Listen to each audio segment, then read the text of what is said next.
Hello, everyone. Welcome back to part 3 of the epic debate between Antony Flew and Oh, bottom of the barrel William Lane Craig. low bar bill. Low bar bill. How you doing, Ems? So good to Pluses and see you as minuses. usual. Yeah, I hear you. I'm a little bit tired, as I was mentioning before we got started, but coffee, perk up. Um, yeah, I sorry, didn't mean to interrupt. Just saying hello and hello everybody out there. It's good to see you. Yeah, get this under our Hello, belt. friend. Yes, I am, as always, joined Hello. by the incomparable Mark Reed um, of, Oh, of you Mark can Reed compare Atheism. me. Look, I remembered to I'll put the allow. banner back up this time. Oh, okay. I'll allow it. You can compare me. I'll allow it. Just for you, Ems. Just for Aw. you. But you, chat, don't compare me. All right, chat. Just don't. All right. Just stop. That's only for Ember. Okay. Just relax. Yeah. We were plotting Yeah. and scheming backstage because we are coming up on our Mm. 100th episode of these debate 100. reviews, counting both our Uh-huh. channels since we go back and forth. Um, Yep. and we're hoping to have something fun for you folks when we get there. Hopefully. Yeah. But That first would we be have to finish fantastic. this one. Oh, yeah. And this one, like, to be honest with you, um, so my thoughts on this one, right? Will and Lane Craig's actually the more interesting side. I feel like Flew, he's just not hitting those sort of really good arguments. He's kind of look, I'll give him credit for sort of getting his own arguments and being a bit novel, but it just isn't landing for me. I don't think it's very good. I sort of picked apart his arguments a little bit, saying, hey, that doesn't necessarily follow from what he's saying. And I think that he was so close to some like real good, like, problem of evil and things like that, would make Bill go, well, evil is good, that really trips him up, but he didn't quite get there. Yeah, it's a part of it may have something to do with the age of this debate, like a lot of the sophisticated That's elements that true. we see in the last 5 or Hmm. 10 years just weren't around at the time, but some of the stuff, When was this? like Um, 2009 asterisk, maybe even 2003. okay. Yeah, I mean, sure. Yeah, I mean, we stand on the shoulders of giants. Really, we sort of refine our arguments through what other people have presented, and sort of trying to put it into our own words and adapt it and maybe Mhm. add to it. So that is a fair comment. I just feel like the problem, like um um Hitchens and Daniel Dennett and people like that were around at this time as well, and they were making much better arguments. So I can't. I get your point, but I think that there were much better arguments around at the time. Yeah, I tend to agree. I know it reminds me of one of the phenomena going on recently in the YouTube space, where there's a lot of creators who say they don't watch any other creators because they want to avoid echo chamber, which is Right. semi-valid, but when you're not Yes. paying attention to what's going on, you're not keeping up with the evolution of the discourse and where the arguments Right. are. Right. And I mean, that's fine if you don't want to, because nobody should have to do anything they don't want to do. But if you want to engage the top apologist in the world, it might be worth taking a few hours to familiarize yourself with the state of the discourse. Yeah. And I think that's a lot of the reason why we do what we do, or review this kind of stuff. It's because we want to see all of the arguments from top to bottom. And, I mean, it only helps, but I think we do have to be honest about, if something really doesn't hit home, be honest about it. I like it. I've put a couple of arguments out there, and I've got really good feedback and criticism, and I really appreciate it. There's nothing worse than somebody with a terrible argument that just won't let it go and won't listen to any criticism about it. And still, we see this in creationists all the time. Just Mhm. just keep flogging that dead horse, like, seriously. Ray Have you Comfort, I'm considered looking in your direction. A every painter painting needs requires a a painter? painting. Mm. It's fantastic. Well, it's Yeah, good for yeah. laughs anyway. My goodness. Well, that is true. It does provide entertainment. That is 100% true. Yes, yes. Well, hello everyone. Thank you for joining us. Mm. I Yeah, Patty absolutely. from the Apostate. Oh, My comment Patty. highlighter thing doesn't want to work all of a sudden. Eh, Okay. I have a Well, highlighter on, thing. It just doesn't want to play on nice. strike. Left-handed Jedi's in lurk mode. Always good to see. She'll see she it her, which I'm supposed to pronounce faster than that, I think, but I'm not gonna. Miranda Rensberger. Miranda became a supporter on Patreon. I'm sorry, I'm misremembering things. My brain is overloaded today, but I want to say thank you for supporting. It helps ever so much, and I appreciate it.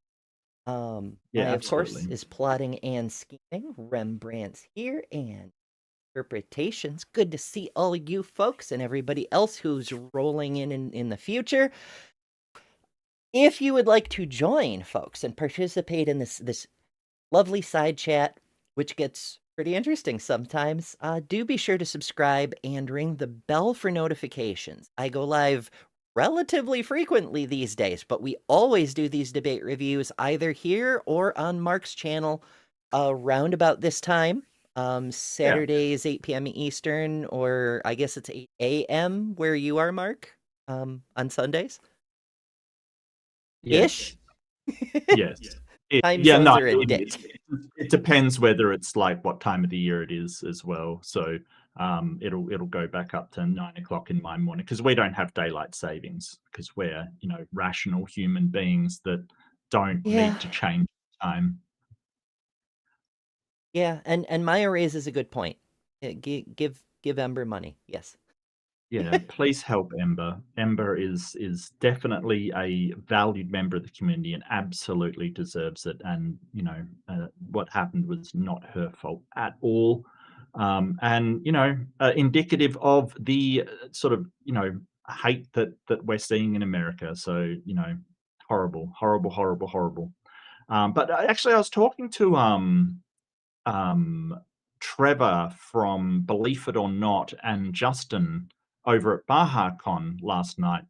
Justin yanked me in because it's Justin and you can't say no to Justin. That's true. Um, That's true. It is yeah, BahaCon yeah. weekend, isn't it? It is, yeah. So, hey, if everyone's over at BahaCon, have a fantastic time. I am going to try my best to get to the next BahaCon next year. I have to plan in advance, and I can't promise I'll make it, but I promise I'll try my hardest to.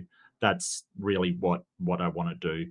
So, but they were talking, should we be more political on our channels, kind of thing, and I think it was Mm. a good point from Trevor that you know yeah, yeah, absolutely, we should. That um, when religion is working hand in hand with political organizations, I mean, Project 2025 was just dripping in Christianity, fundamentalist Christianity. Let's face it, So, yeah, I think that there's some organizations that can't really do that because they're, sort of non-profits and things. But Well, yeah, no, nonprofits can do a lot more than a lot of the leaders of nonprofits think they can do. A lot of them aren't familiar with what the regulations that there's several different kinds of nonprofits. Here in the US, you can mm, be, 501c3, 501c4, 501c5, 503. okay, And they all have different restrictions. Like right, 501c4s are designed specifically to be political. They're what the political okay. action committees are often formed as. PSA Ah, campaigns like the Lincoln Project, for example, which is right, basically right, right. Yep. Republicans against Trump. Um, so yeah, Mhm. there's different ways of doing things depending on what's going on. Yep. Oh, fair enough. Fair Yeah, enough. Yeah. it's fun, and there's also workarounds too. Like for Mm. example, there's a few nonprofits in my area that produce like talk shows or podcasts, or I've forget exactly what it is they're doing at the moment, but the way they work around political nonsense is they just do a disclaimer at the beginning of the show, and when they come back from every commercial break, that says the views of the hosts do not reflect the views and values of the organization. Now Mm. that may or may not Mhm. hold up in court, but at least it's a Right. defense, you know? Yeah, yeah. And I think you can talk about issues as long as you aren't promoting any actual candidates or any party or anything like that. You can express, but I'm not running a charity. Hey, look, I'm just some mouthy Australian. I should be fine. You know what I mean? Like, so yeah, I Yeah. think I'm gonna talk more about it. But yeah, yeah, It's definitely it's an important subject that's worth doing, and it ties into the more important values. Like I know we've both said, and many who are watching now have avowed in other chats that whether a Christian wants to believe in an invisible undead carpenter ghost who wants to live inside you or not, if we can mhm, all agree on humans deserve human rights, we can play yes, nice together. Whereas yeah, people who disbelieve but also mm, believe everyone should be enslaved to the richest people on earth, we're right. not going to play nice, regardless of the fact that we both disbelieve the same silly thing. Mm. Yeah, and so, people I think Christianity is definitely being weaponized, that it's basically being used by sort of the very rich, the 1%, to kind of, um, make out like immigrants and trans people are the problems in society, that they're causing all of the problems, and it's like, they don't cause any problems, like, there's no problem there. But, let's just blame them. Well, I mean, I'm doing my best to cause some problems. Limited success with that, Okay, but fair enough, you know. fair enough. Yeah, no, you raise hell. I don't care. No, go for it. Go for it. Go for it. Yeah, I can appreciate it. Hell yeah. But sorry, I just thought I'd bring that up. I do want to do more stuff like that, but I don't want to, really interrupt the debate or anything. But yeah. So, what did you think of the debate so far, Ems? What were your thoughts? About in the same neighborhood. I mean, Craig is just, what are you doing, Bill?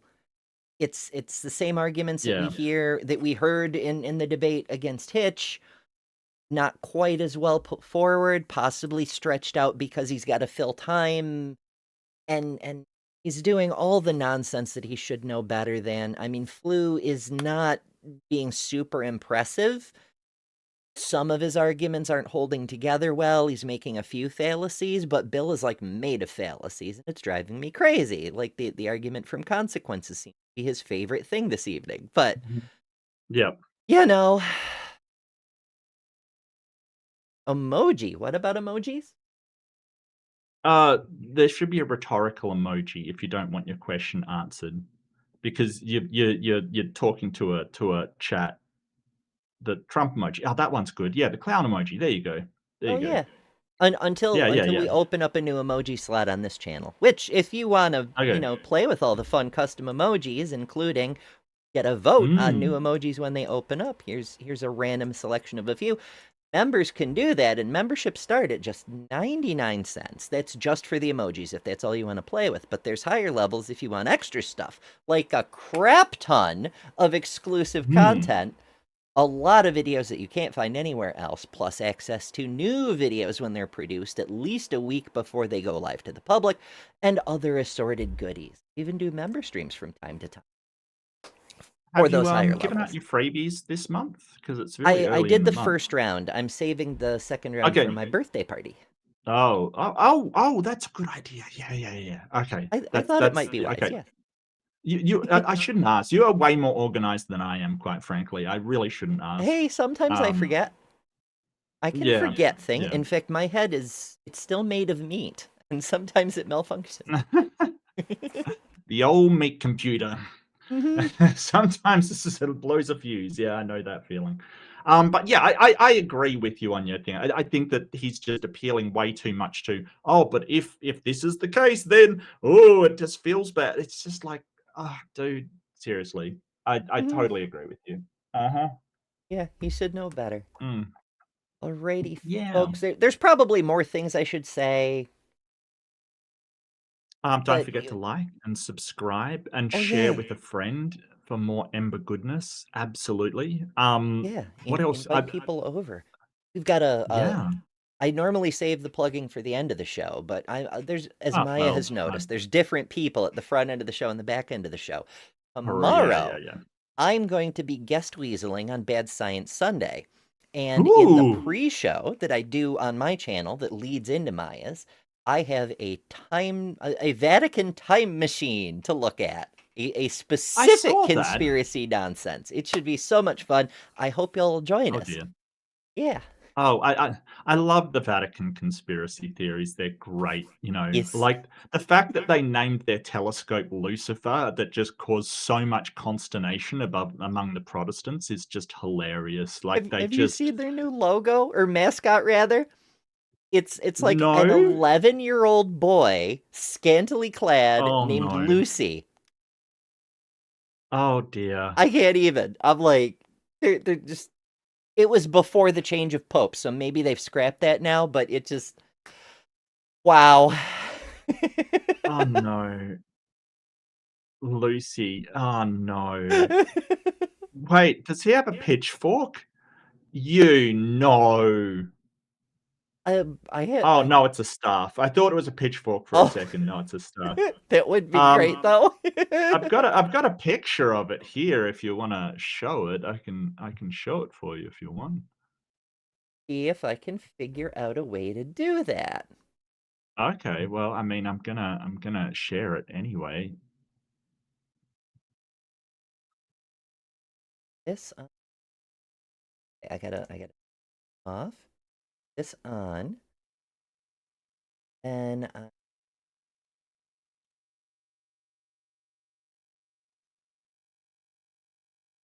add another window. We can make this work, folks. It's live broadcasting. It'll be fine.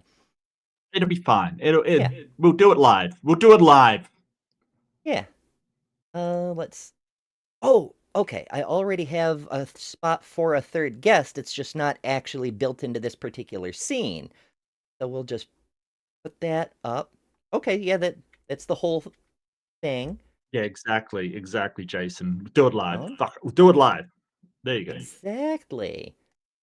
Yeah. Bigify like that. There we go. That kind of works.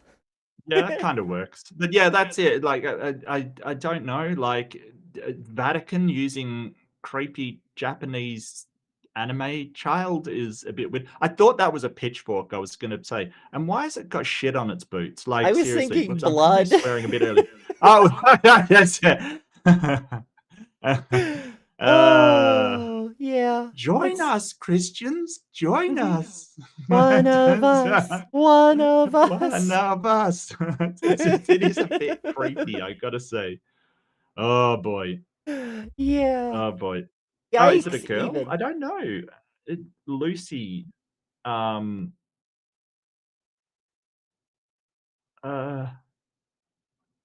Oh, yeah. There's a there's like a whole fan club of young Vatican children. It's really, Oh. really creepy.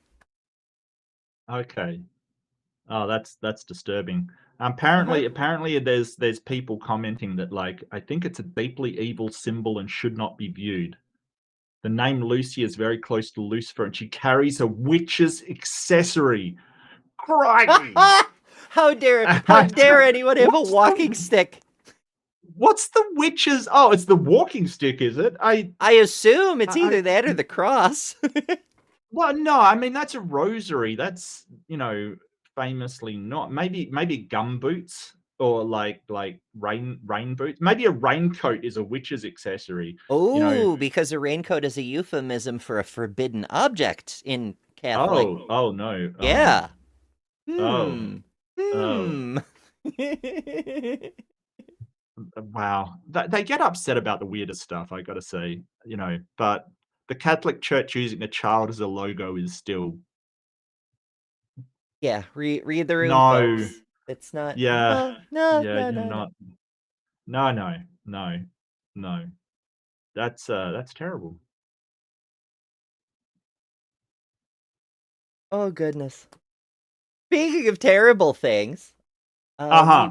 we have a thing somewhere We around do. here. It is a I've thing. so many windows open.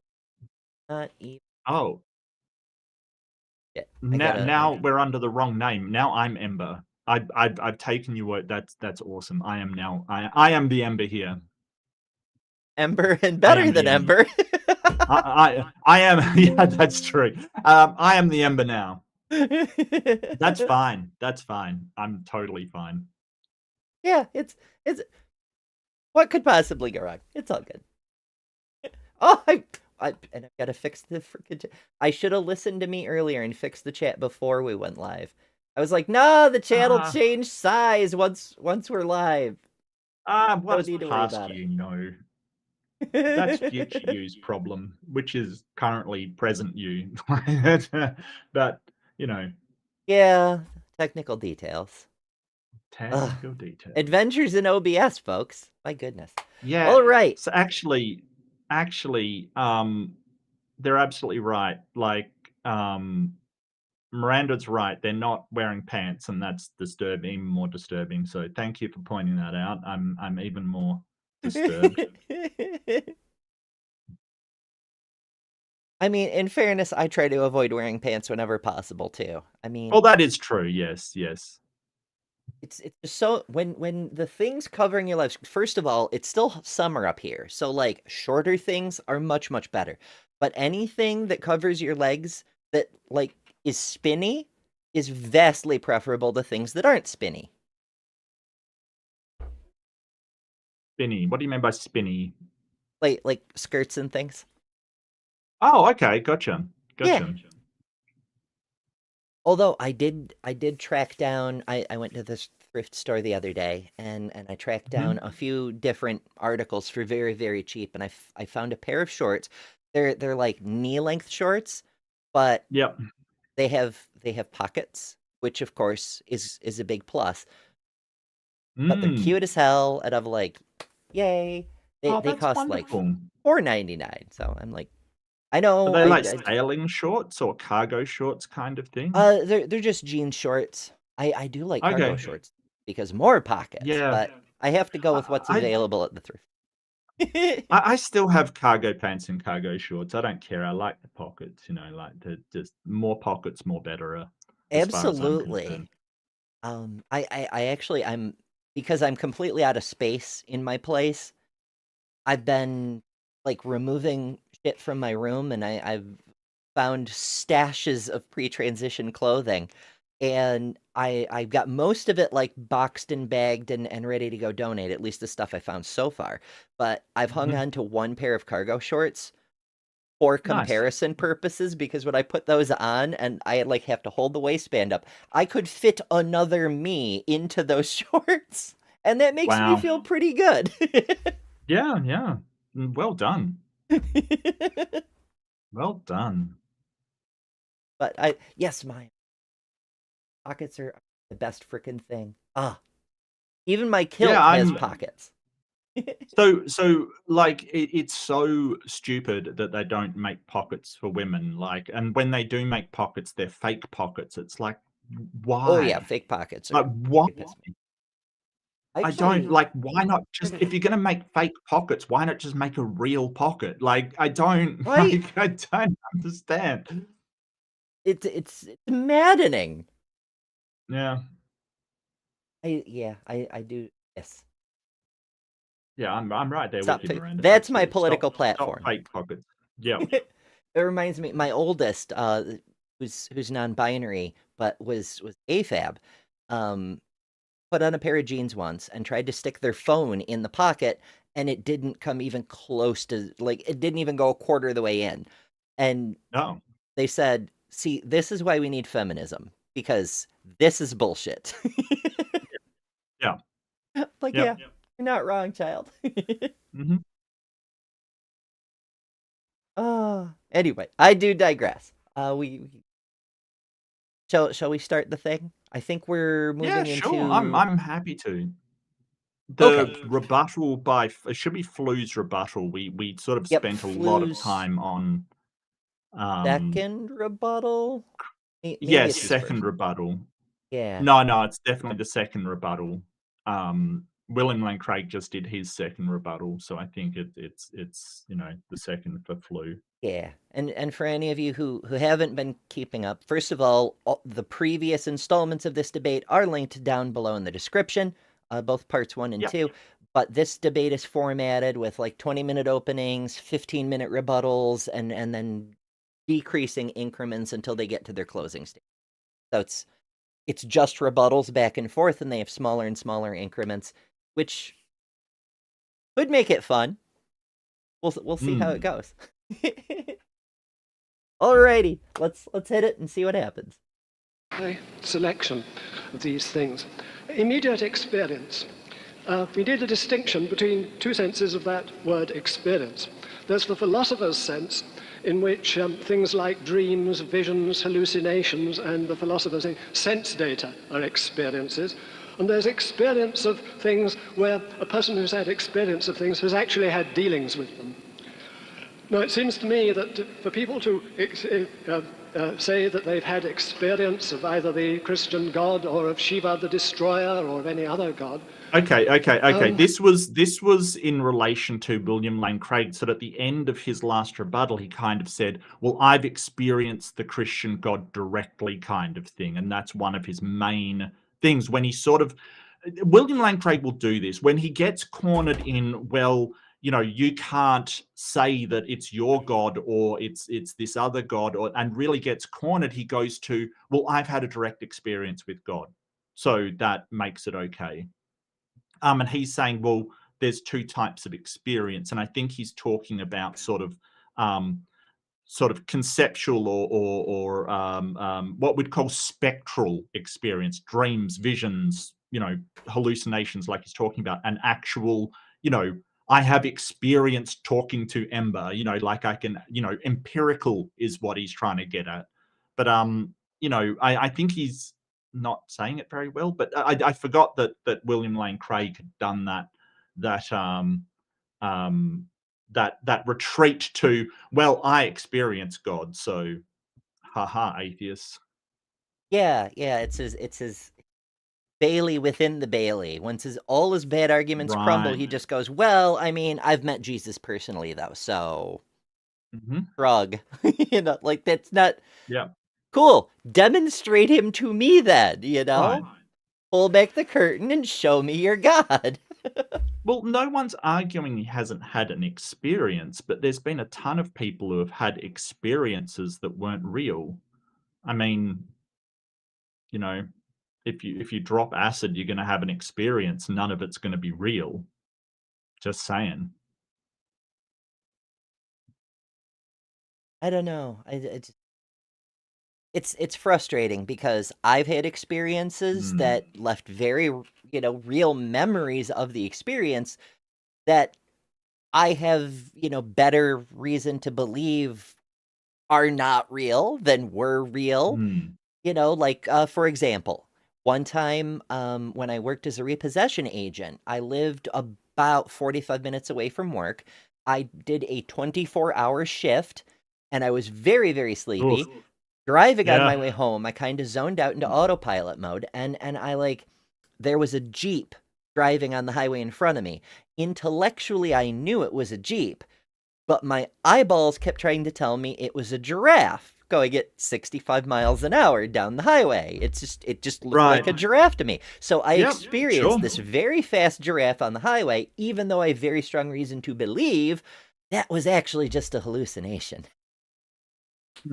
Yeah, and people talk about, like, you probably know this story from driving and trucking, that truckers, when they're incredibly tired, they see the black dog, and that's the sort of a dog that comes down the road towards them, and it's sort of a common thing that they see. It's just, the mind plays tricks.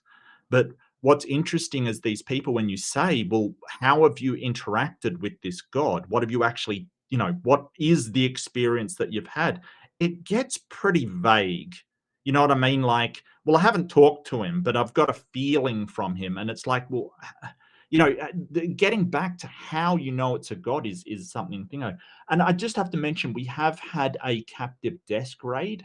So Yes, the indeed. desk I was demons noticing are that as well. Welcome, right. night of atheist folks. Always good. Of course, Mark and I were just saying hi to many of you over on Dave's channel before we got Yeah, started. yeah.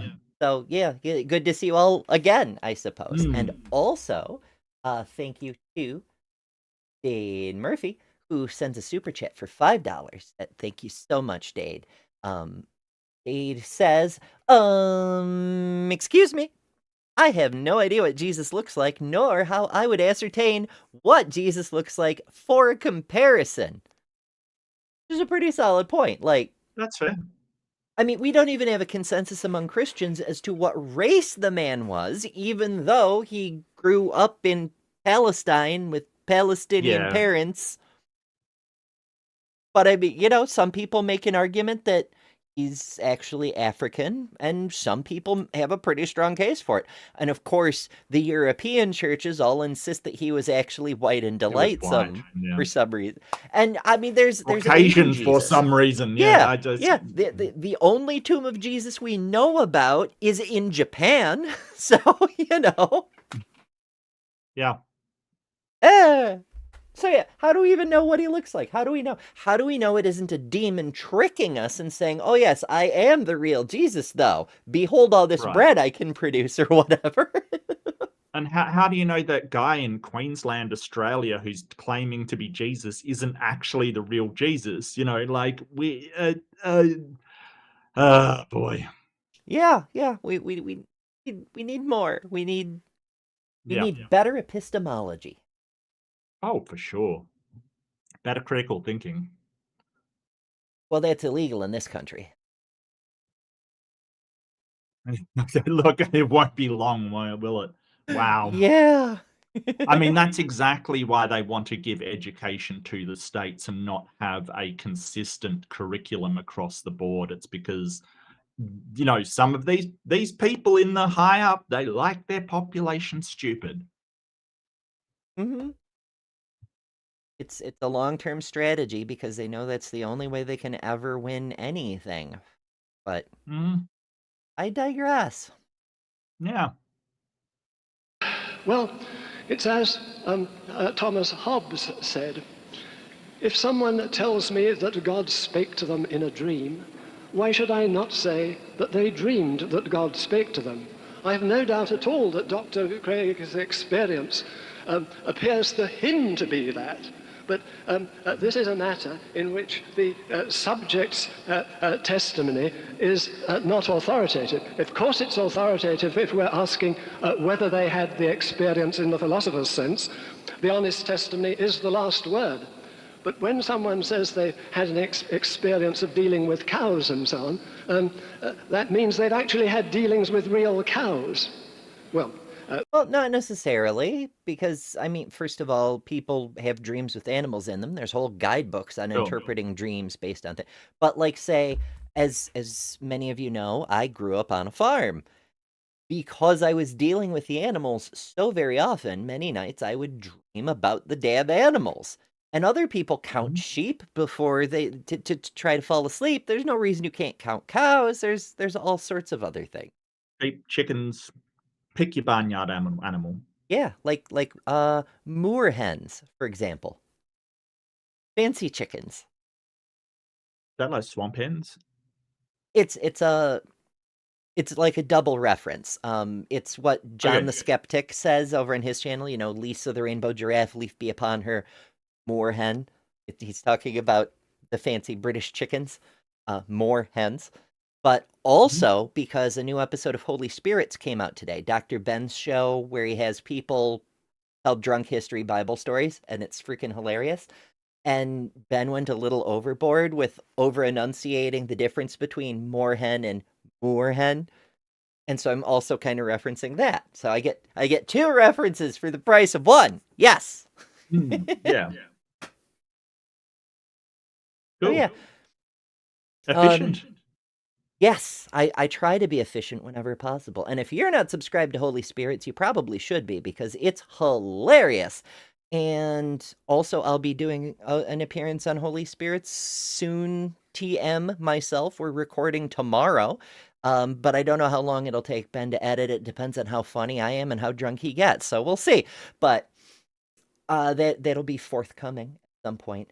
But if you don't know where it is, that and every other skeptical and humanist creator I know about is linked on my website, betterthanember.com, under the menu item creators. There's over 100 channels that you should be subscribed to.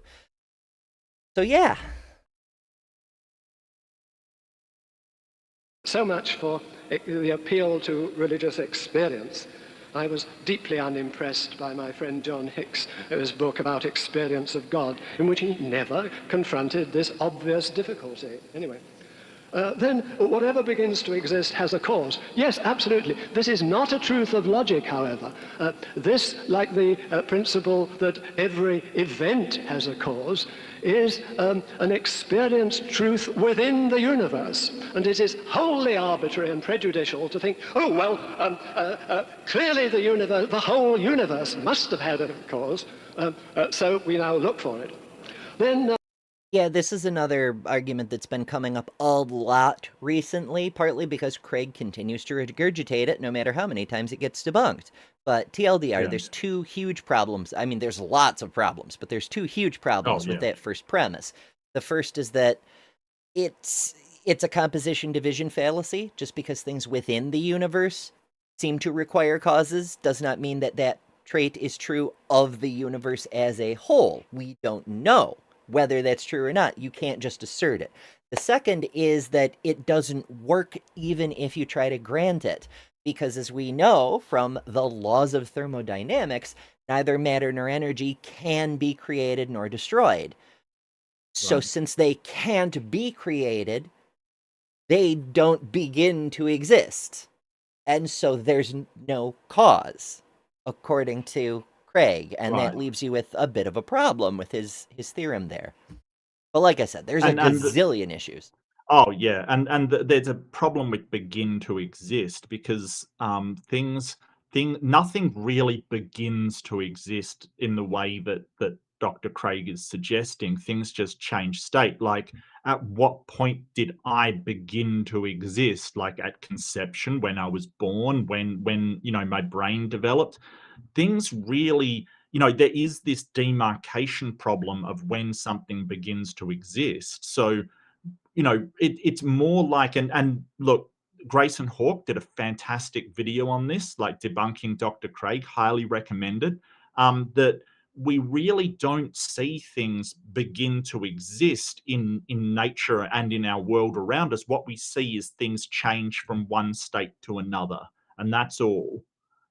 So, I think that there's nothing really, like, if he's talking about a God creating it out of nothing, well, that's unlike anything we've ever seen before. But if you're talking about the universe being in a certain state and it begins in another state, well, that could be a thing, sure.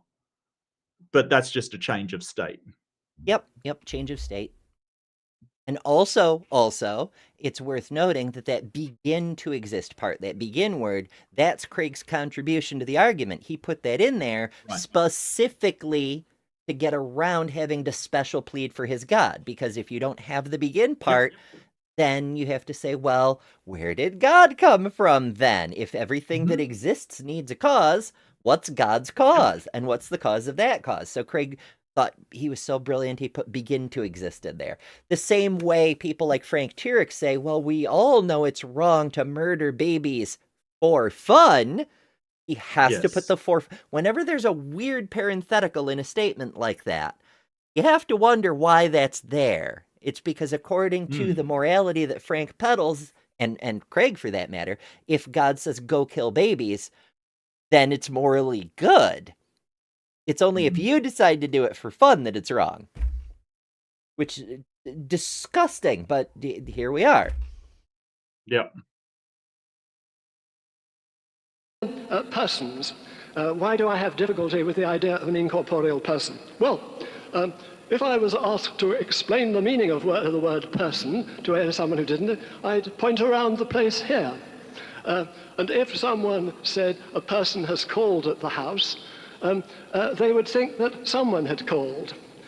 The second thing I would say about this is that no one, well, maybe some of my Australian friends have said that the brain has experiences.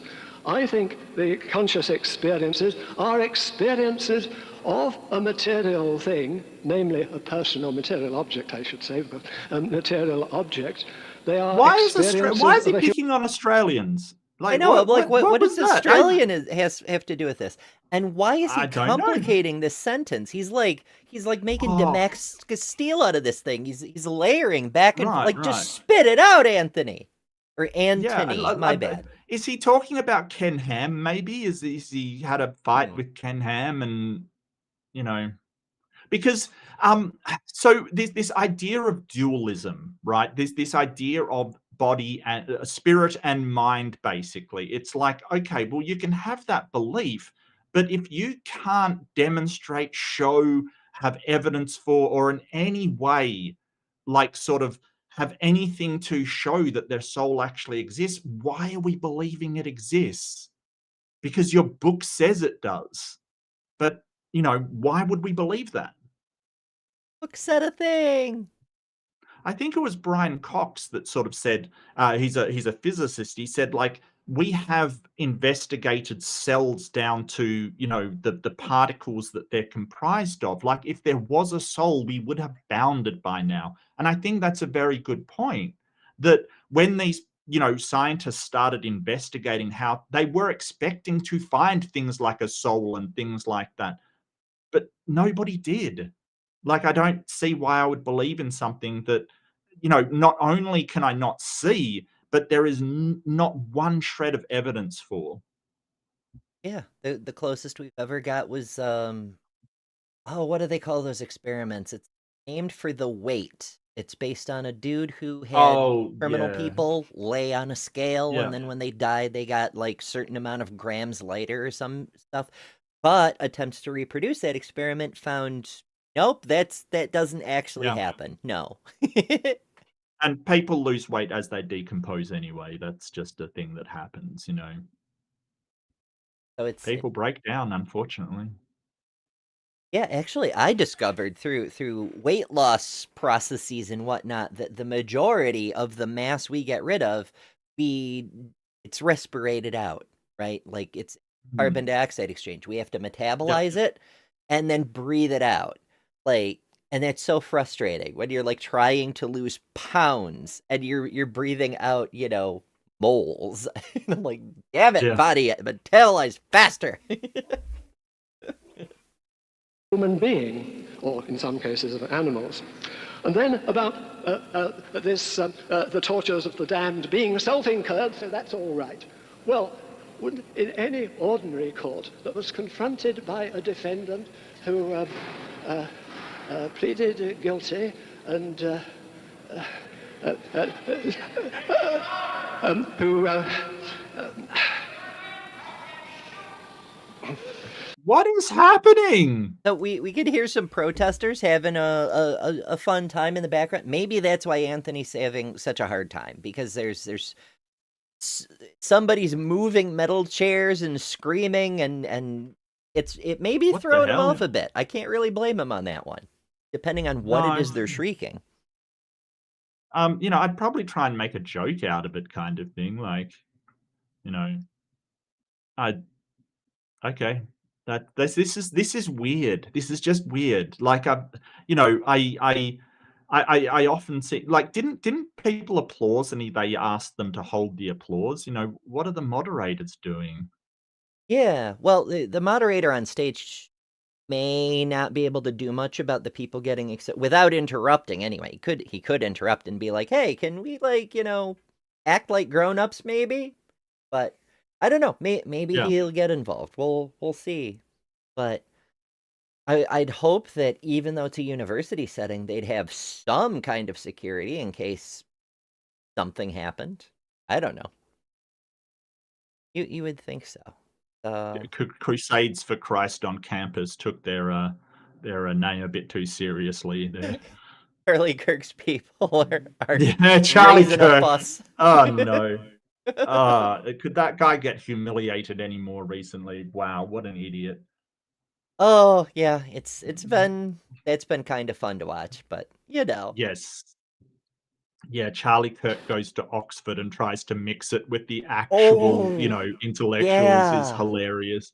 Yeah, I'm just gonna own Wow. these college kids like always. And like at every turn he got Rolf Mhm. stomped. I'm like, this Oh is yeah. Oxford, bitch. This is where debates live, you Yeah. know?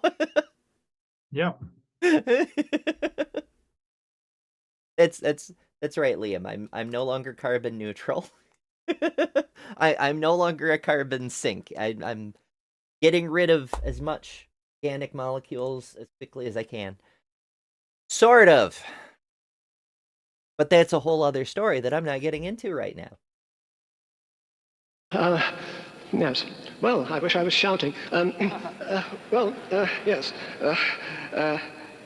Yes, self-incurred. Well, it seems to me that anyone who with his open eyes refused to do what an omnipotent being said, knowing that he was going to be tortured just not for a few days, like Saddam Hussein, the earthly Saddam Hussein's victims were, but forever, it would be... Okay, so it's after the Iraq War started at the very least. Also, Yeah. Miranda makes a good point. Souls are real. Most people have to. Most people have to. So consider this. Given how averages work, if you personally have 2 souls, you have an above average number of souls. There you Because go. the average is less than 2. Aha, see? Same thing goes for arms. If you have 2 arms, you're above average. Good job. prima facie evidence, and every American divorce lawyer would be in there pitching again to say that the balance of the man's mind is disturbed, and it couldn't have formulated, do the Americans use the phrase, mens rea? So back to the point. Dr. Craig thought that I was saying, well, it's a quote from him on another occasion, but so long as people are free, there's simply no guarantee that everyone in that world would be freely saved. Sure, God could force everyone to repent and be saved by overpowering their wills, but that would be a sort of divine rape, not their being freely saved. It is logically impossible to make someone do something freely. Yes, of course there is. Well, yes, but no. Because, like, first of all, there's bribery, right? Like, you can compel someone to freely choose, but it's still compelled. And there's coercion, too. I mean, the threat of hell is coercive as hell. Correct. So that's not free choice. But most importantly of all, the main reason that the whole concept of free will is incompatible with Craig's version of Christianity is if God personally creates every human being, then many people will go on and on. J.L. Warren has a great argument about how he knows what you're going to do, so you can't choose to do any different. But it's worse than that. He knows what you're going to do, and he could have made you to do something different, and he chose to make the you that does this. So not only is there foreknowledge, but you're pre-programmed. Right. And I mean, I have used that argument that God knows the outcome of all possibilities, so there is no such thing as free will. It seems antithetical to free will that God knows exactly what I'm going to do, because if he knows I'm going to pick up my coffee cup, there's no way I can do anything differently because God would be wrong. But yeah, so I do agree with J.L. Warren on that one, that predestination precludes free will. But I don't know, even if you grant that in some way you have free will and God just knows the outcome isn't manipulation kind of thing, I still do think that sort of changing, like we already have certain constraints to our behavior kind of thing, right? Like we can't decide to jump to the top of a tall tree, or climb a building with no assistance or any, like there's already things we can't do. So making humans just simply incapable of murdering people.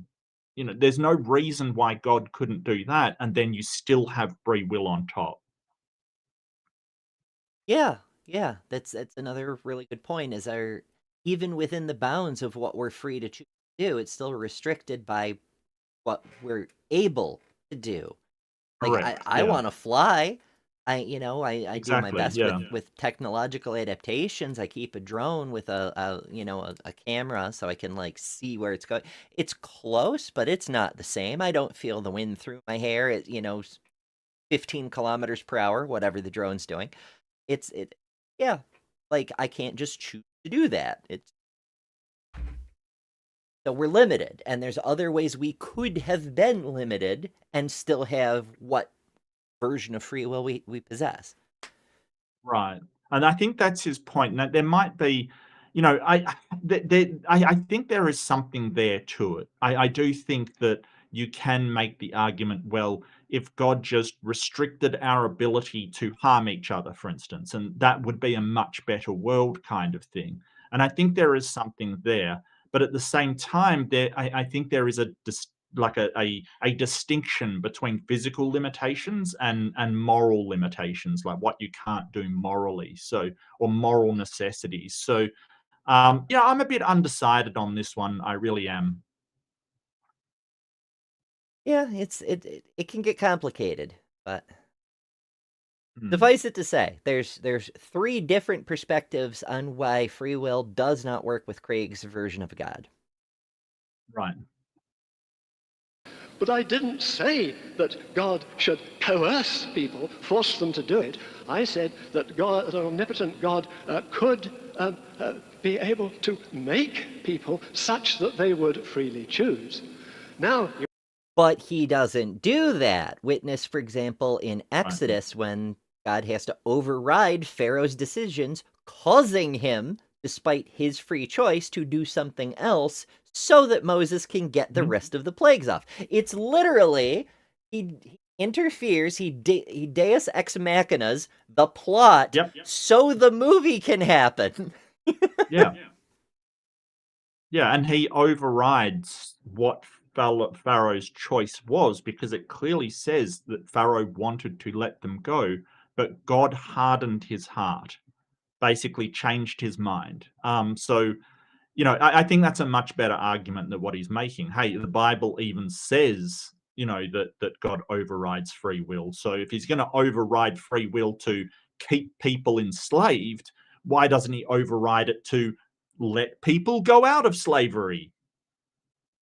Because he wants to make a big splash. I mean, the story's bullshit anyway. Like, we all know that there was no Exodus, there was no Jews, entire nation of Jews enslaved by Egypt. That wasn't a thing. But um, it is a good point that the Bible says that God often overrides somebody's free will. Yeah, it's happened a few times, though that's one of the most glaring instances.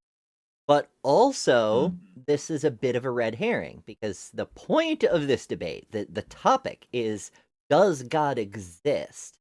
Whether or not humans have free will, it's tangential to a tangent. Right, right.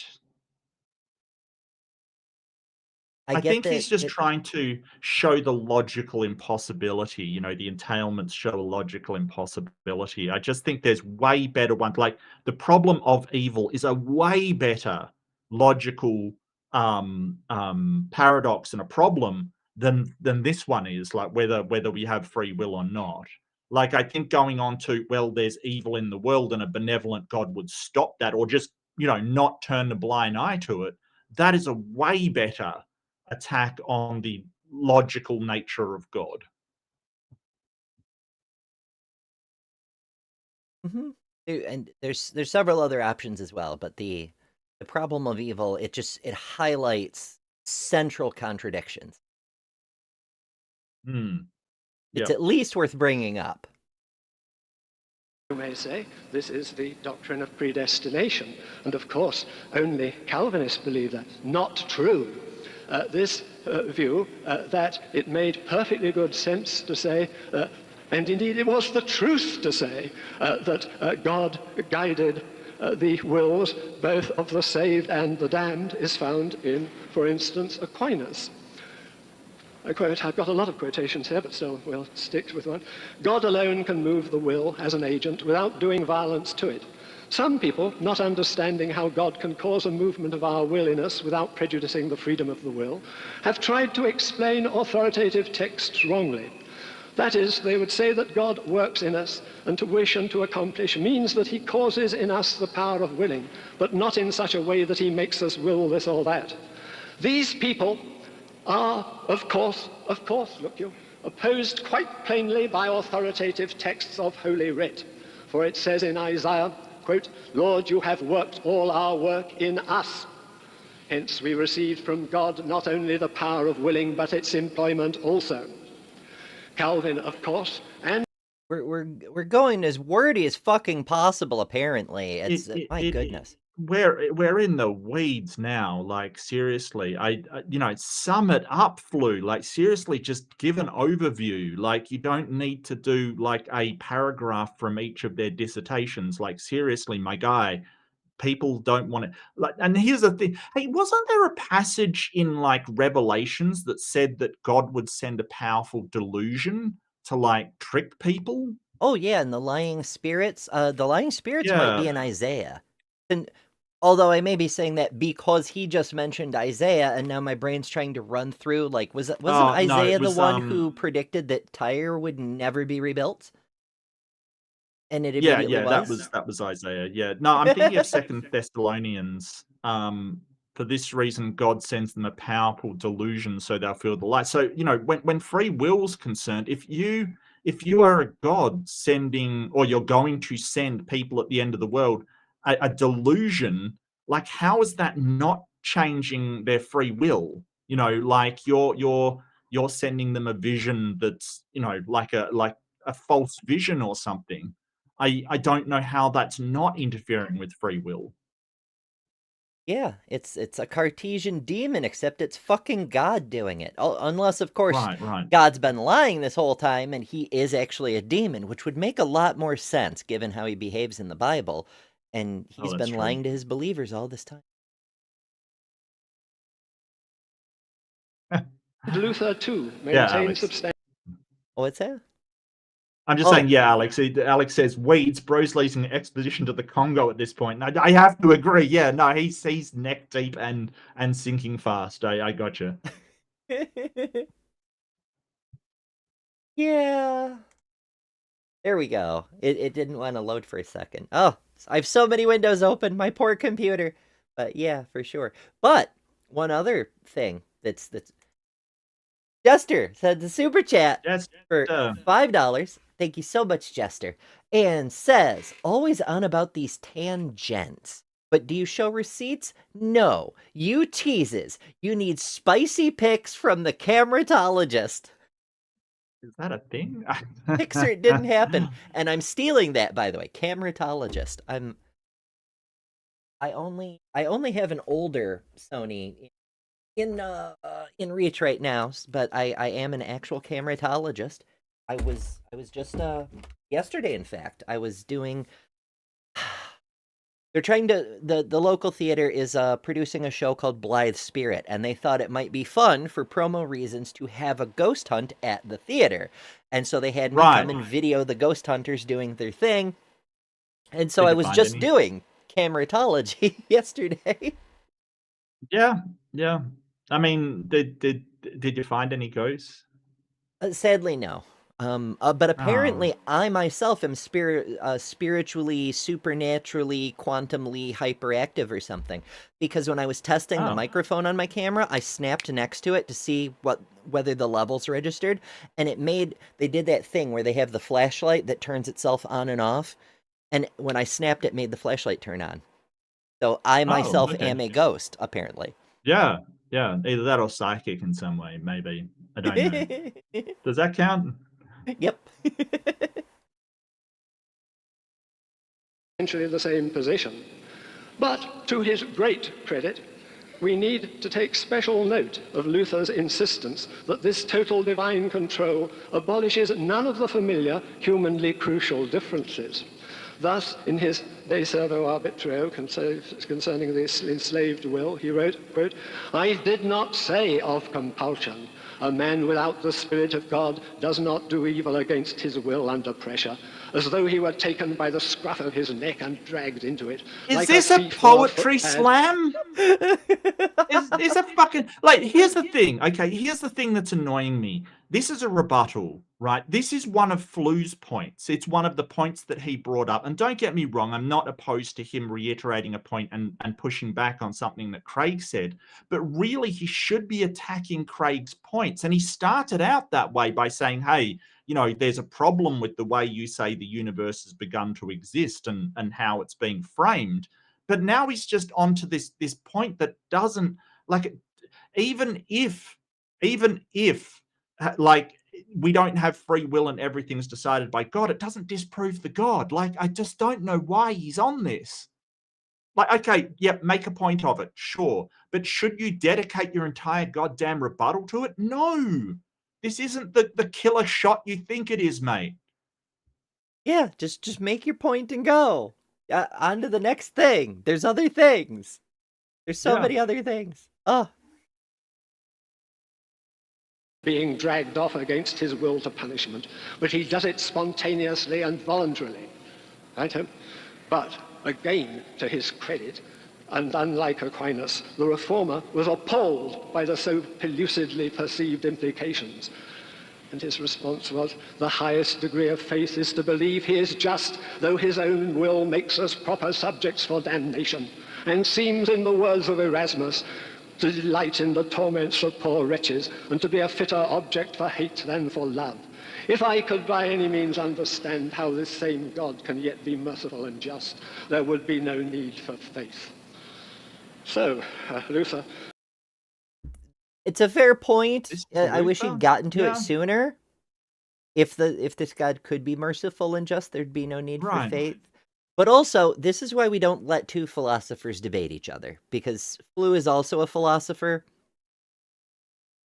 So they just get caught up in this feedback cycle of blasting hot air in each other's general direction. Well, I think it depends on who it is. Like, you know, I mean, we saw O'Connor talk to, you know, William Lane Craig, for instance, or, you know, stuff like that. It's fine. It's just, I think that Antony Flew, he seems to, I think he's just too involved with academia, and he's unused to sort of, you know, dealing with the public and what they expect, or, you know, talking to people that aren't, you know, neck deep in philosophy.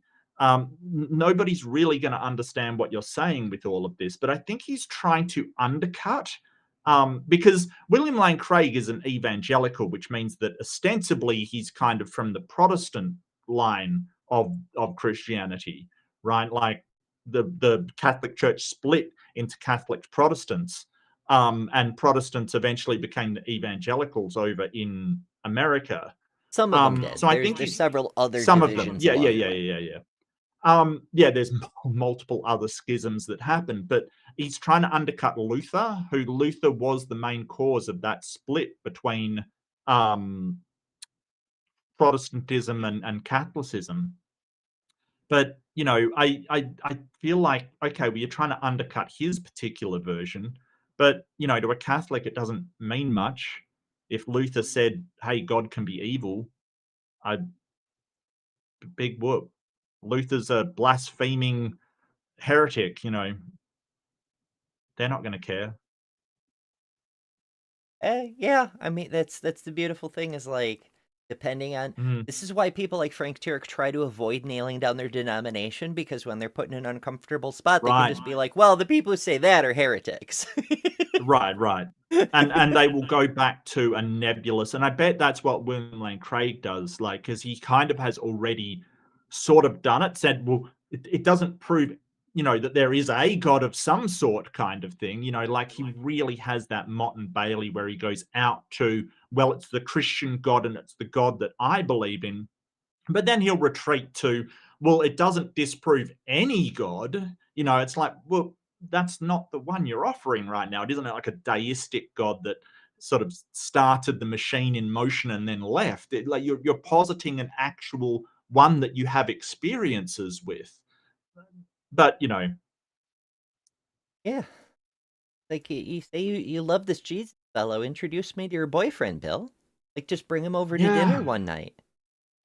yeah, I hear he's good with bread and fish. apparently so. Seafood. Don't get me Bread. started. Dressed himself. I had my son over earlier, and I Mhm. I I made way too much food, and then I ate way too much food, and now I feel really bad about it. But I'm also still Ah, very hungry because I've been dieting so hard for so long. don't feel bad about it. It's fine. You know, it's all about sort of, b- moderation and, like you don't have to go crazy. Just, you know, like I hate those things about people who are like, oh, you should basically starve yourself. It's like, no, that's not healthy either. We want to be It's healthy, not unsustainable, just that's for thin. sure. Right, right. But also, I've discovered over the past year and a half and change-ish that I've been doing it that, like, going a little overboard now and then won't actually make a difference long term. Not Like, really, no. say you go into an eating contest and chomp down all the whatever it is you're eating, all the shrimp, let's say, that your stomach Mhm. can fit, gain maybe a pound the next day, you know? But then there's other days when you're like really, really, really strict about your diet and you somehow gain 2 pounds in your sleep. Bodies don't make sense. So don't Mhm. worry about it so much. I'm trying not to worry about it so much. Hard though. Be kind to yourself. Yeah, it's a better idea. The question, why then does he not alter these evil wills in which he moves? He addresses himself to precisely the question that I was raising. Understandably, if unsatisfactory, the person Erasmus who'd raised the question simply gets the answer. It is not for us to inquire into these mysteries, but to adore them. If flesh Oh. and blood take offense here and grumble, well, let them grumble. They will achieve nothing. Grumbling will not change God. And however many of God them works in verbally mysterious stumble, ways. It's been used since Erasmus, apparently. God works in mysterious ways. All right. Sure. Just yeah, the prayer thing, right? Like if it's all the plan, then what are you praying for? What are you hoping it will accomplish? Do you Hmm. think you can change So God's mind? Erasmus was from the 15th centuries, since the Renaissance. God works in mysterious ways. Don't ask. Yup. Excusagists. Yep. Aquinas's arguments were really, really bad. They were all refuted in his Oh own yeah. day by fellow monks. Hmm. Like, it wasn't even atheists, it was fellow believers who were like, dude, these are bad arguments, and here's why. And Mhm. things have just gone downhill since then. Ugh. Yep. the elect will remain. Had we pressed Luther further, he would undoubtedly have referred to a key passage from his favourite epistle, the Epistle to the Romans. Therefore hath he mercy upon whom he will have mercy, and whom he will he hardeneth. Thou wilt say unto me, why doth he yet find fault? For who hath resisted his will? Nay, but, O man, who art thou that repliest against God? Shall the thing formed say to him that formed it, why hast thou made me thus? What if God, willing to show his wrath and to make his power known, endured with much long suffering the vessels of wrath fitted to destruction, and that he Oh, might fuck make me, known Flew. the Is riches? this on 1.25? Because he seems slower than It sure usual, to be honest is. with you. I was thinking about turning him Ah, up a little bit more, because, like, holy I crap. Also, King James, I know you're English, my guy, but, yeah, like, why not do it in the fucking Latin so absolutely no one understands what you're saying? yeah. Fuck. Of his glory on the vessels of glory which he had before prevented. Well, I think that would be a useful thing to have on the record in this discussion, lest we have any more of this suggestion. Oh, my guy. You need to get out of academia. You really do. You need to get out of academia. But He's it's assuming on the record. he's assuming everyone's familiar with Aquinas and Erasmus and, all of these scholars and stuff. No, they're not, my guy. Like, seriously. This is the problem when you get people who only debate in academic circles, that they have such trouble communicating. Like, now when you go to university, and I did it when I went to university, you have communications courses. You're like, okay, you study this thing, but you've got to be able to explain it to people that don't understand your field. Because if you can't do that, right, if you can't explain it to people that have not studied in the field, it's kind of useless. It really is. Yeah, it's really, there's people who do that intentionally, who talk over what everybody else can understand because they think it makes them seem smarter than everyone. Like, oh, you don't understand basic elementary quantum physics. What the hell? But no, like, I think it was Fermi who said if you can't explain it to a child, you don't really understand it. Right, right. Yeah. Yeah, someone, Alex asked who Erasmus. It was like Decimus Erasmus or something. He was like just a theologian and philosopher from the Netherlands, I think. Wasn't he Dutch? Erasmus? Could be. I think so. I mean, not that great, give me a sec. Yep, Dutch theologian.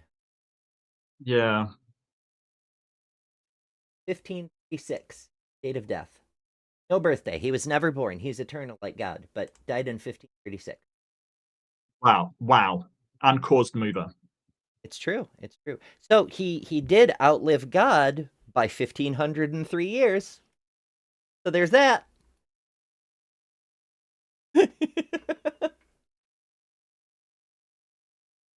That an omnipotent being could not. There's a logical inconsistency. It's an absurd idea that he could produce people to do exactly what he wanted to do. Because here you have biblical authority, the authority of three of the great doctors of the church, Luther, Aquinas, and Calvin. Well, that's good enough to be going on with, I think. Yes. I think that's enough for one. Let me be a little brief for a change in one of these things. I think that's something to think about. It is indeed something to think about, but I'm not sure he Mhm. successfully refuted any of Craig's points. It's possible he did, and I just missed it because I got lost in the gusts of hot air. Yowzers.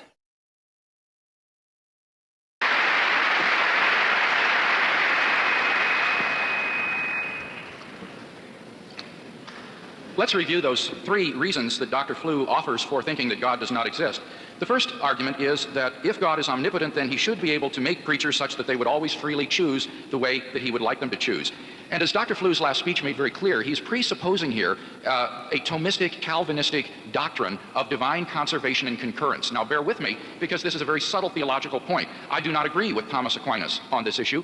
I agree with a Molinist doctrine of divine concurrence and conservation. This is a doctrine laid out by Luis Molina, who was a 16th century Jesuit reformer. Molina's view of concurrence differed from Aquinas' in the following way. Aquinas thought that God moved the will of persons to do certain effects, so that God would move my will to say, lift my arm.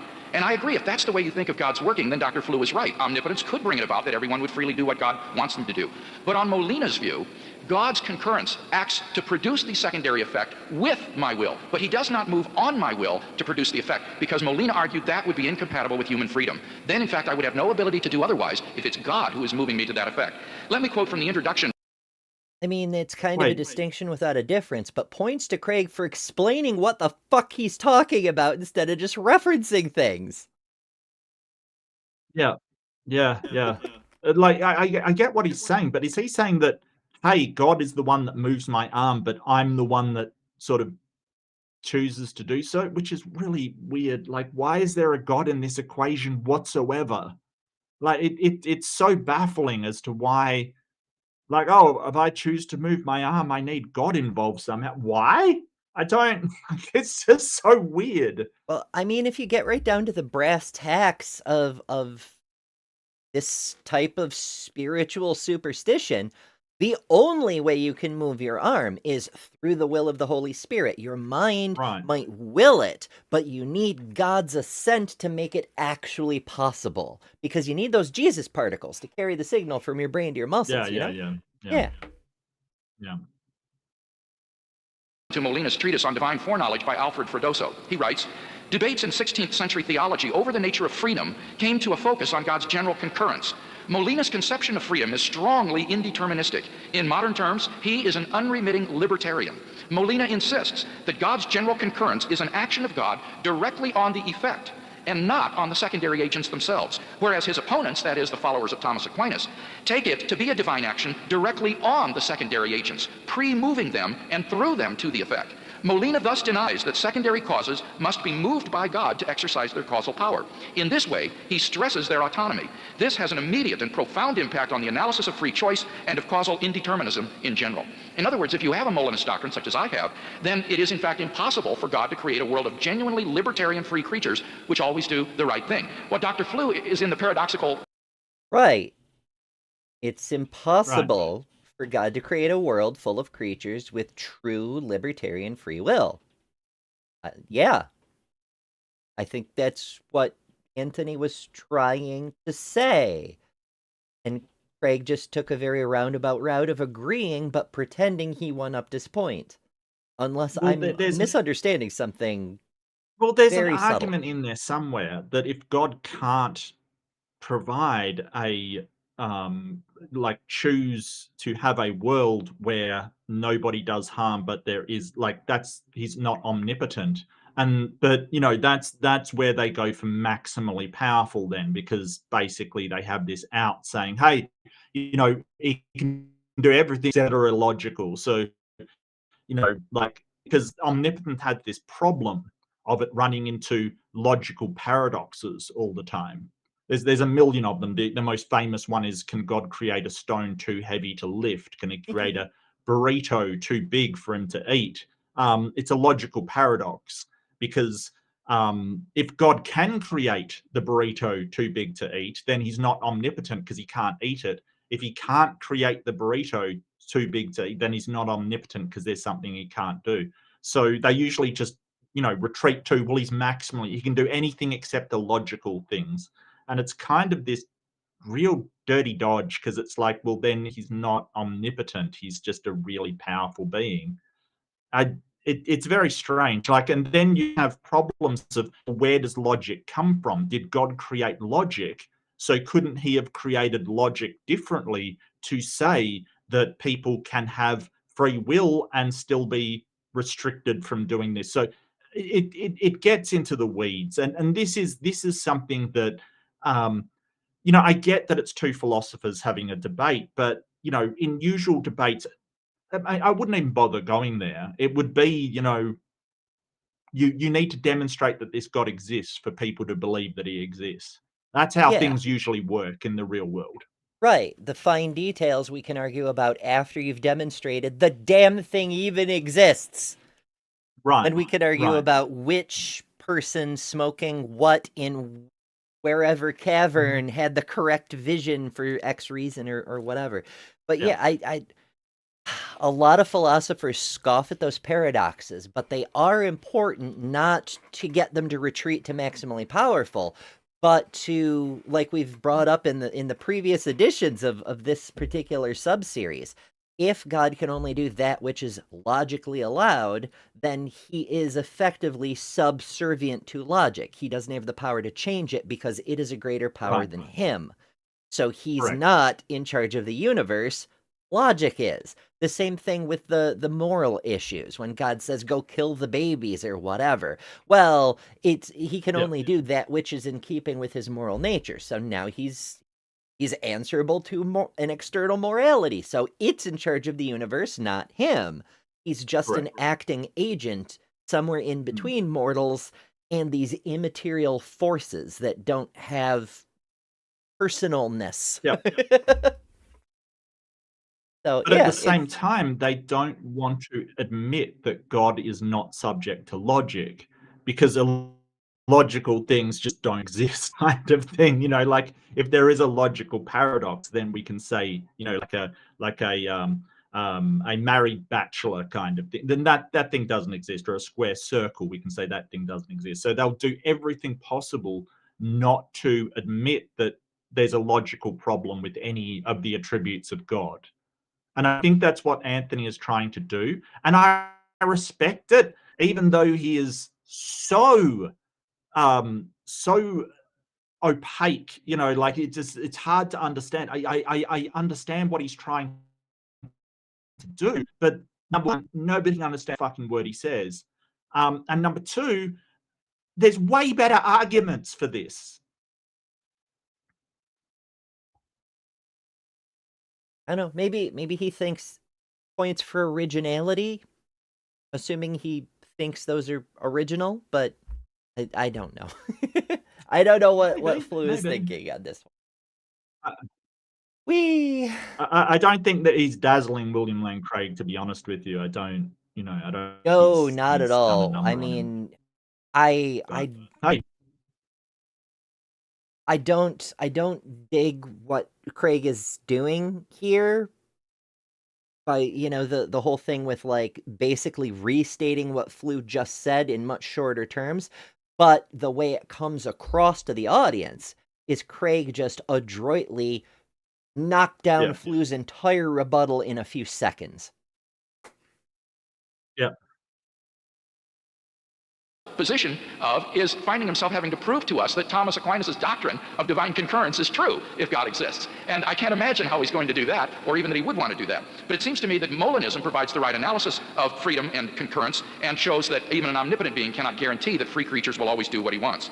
And that answers immediately the second objection about hell, because God cannot freely make people believe in him and go to heaven. The Bible says that God is not willing that any should perish, but that all should reach repentance. It says his desire is that all persons should be saved and come to a knowledge of the truth. Those are direct quotations. The only reason universal salvation is not true is because of human free will. What about the third argument concerning the... okay. I So would drill there's, him on that one. sorry, go ahead. Well, I mean, Hmm? obviously he's not going to answer me, but I would seize that one and I'd Oh drill him yeah, on it. I'd be like, how exactly are the humans more powerful than the god?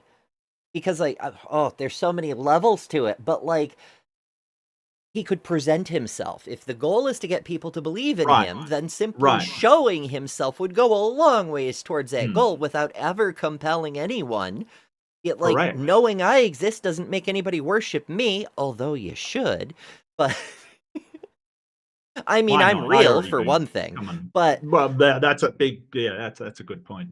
yeah, I have, one thing going for me on that regard, at least. But, like, as many have pointed out over the years, Lucifer knew for sure God existed and still was able to exercise free will and rebel. Yes, yes. And presumably, like Paul, who had the Damascus Road experience, could have gone, I shouldn't have eaten those mushrooms and I'm not going to believe in this God. Presumably, he could walk away and had free will whether to believe in him and follow, the Christ or not. Presumably, unless they say, hey, no, that's interrupting his free will, where that's a problem. But yeah, absolutely. So one of those things must not be true because he said God wants you to believe, and I would really stress and really prey on the omniscient nature of God, right? Because don't forget, under that tri-omni thing, or at least tri-maximally powerful, God knows as part of omniscience the outcome of every decision. So he would know that people wouldn't believe without some sort of convincing evidence. And it would be trivial for a God to provide it, absolutely trivial. But he doesn't.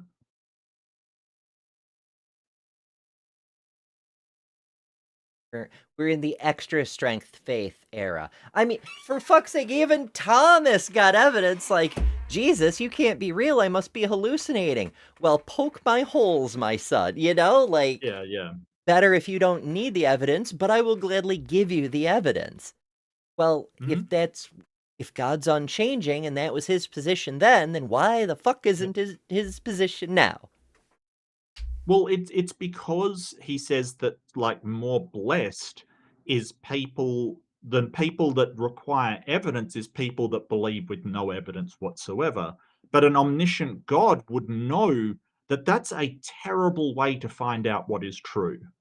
Like, a God would be aware that there will be other religions that will spring up and people will Mhm. be confused, and there isn't one religion to turn to. And you know he would be aware of all of this happening, and he'd be aware that people are going to be born a Muslim through no choice of their own, and be taught that this thing is true, and without compelling evidence that Jesus is real, that's what they're going to believe. But God would know this, yet does nothing besides some very poor argumentation by William Lane Craig, which I, I I would say is the bare minimum, but it's less than the bare minimum. He's outsourcing it. Yes, let's make these ancient people make the arguments for us and shit. But yeah, Yeah. the internal critique is such a powerful example because like if you want people to believe in you and Yeah. being an all-knowing being that if you give them equal reason to believe in you as all the other false religions, then you're going to Right. have people who don't pick the right one. A Yep. lot of them, because they have no reason to prefer yours over any other. Without show you're the true God. I mean, we're over here going, is there a reason to believe there's any God? But even if Right. we did, even if we truly wanted to believe, we're convinced. I mean, hell, I've got a pile of evidence that I could draw upon to say I'm convinced there's some sort of supernatural or divine being out there in the universe. But even if I took that pile and went, okay, I believe. What do I believe? Where do I turn? Do I say, oh, it must be Odin the Allfather because I don't see any frost giants around, so that's one prophecy Mm. fulfilled? Do I believe in Yeah. Ra, the sun god, because the sun is fucking real? Like, give me something to put your idea preferential, you know? Ugh. Right.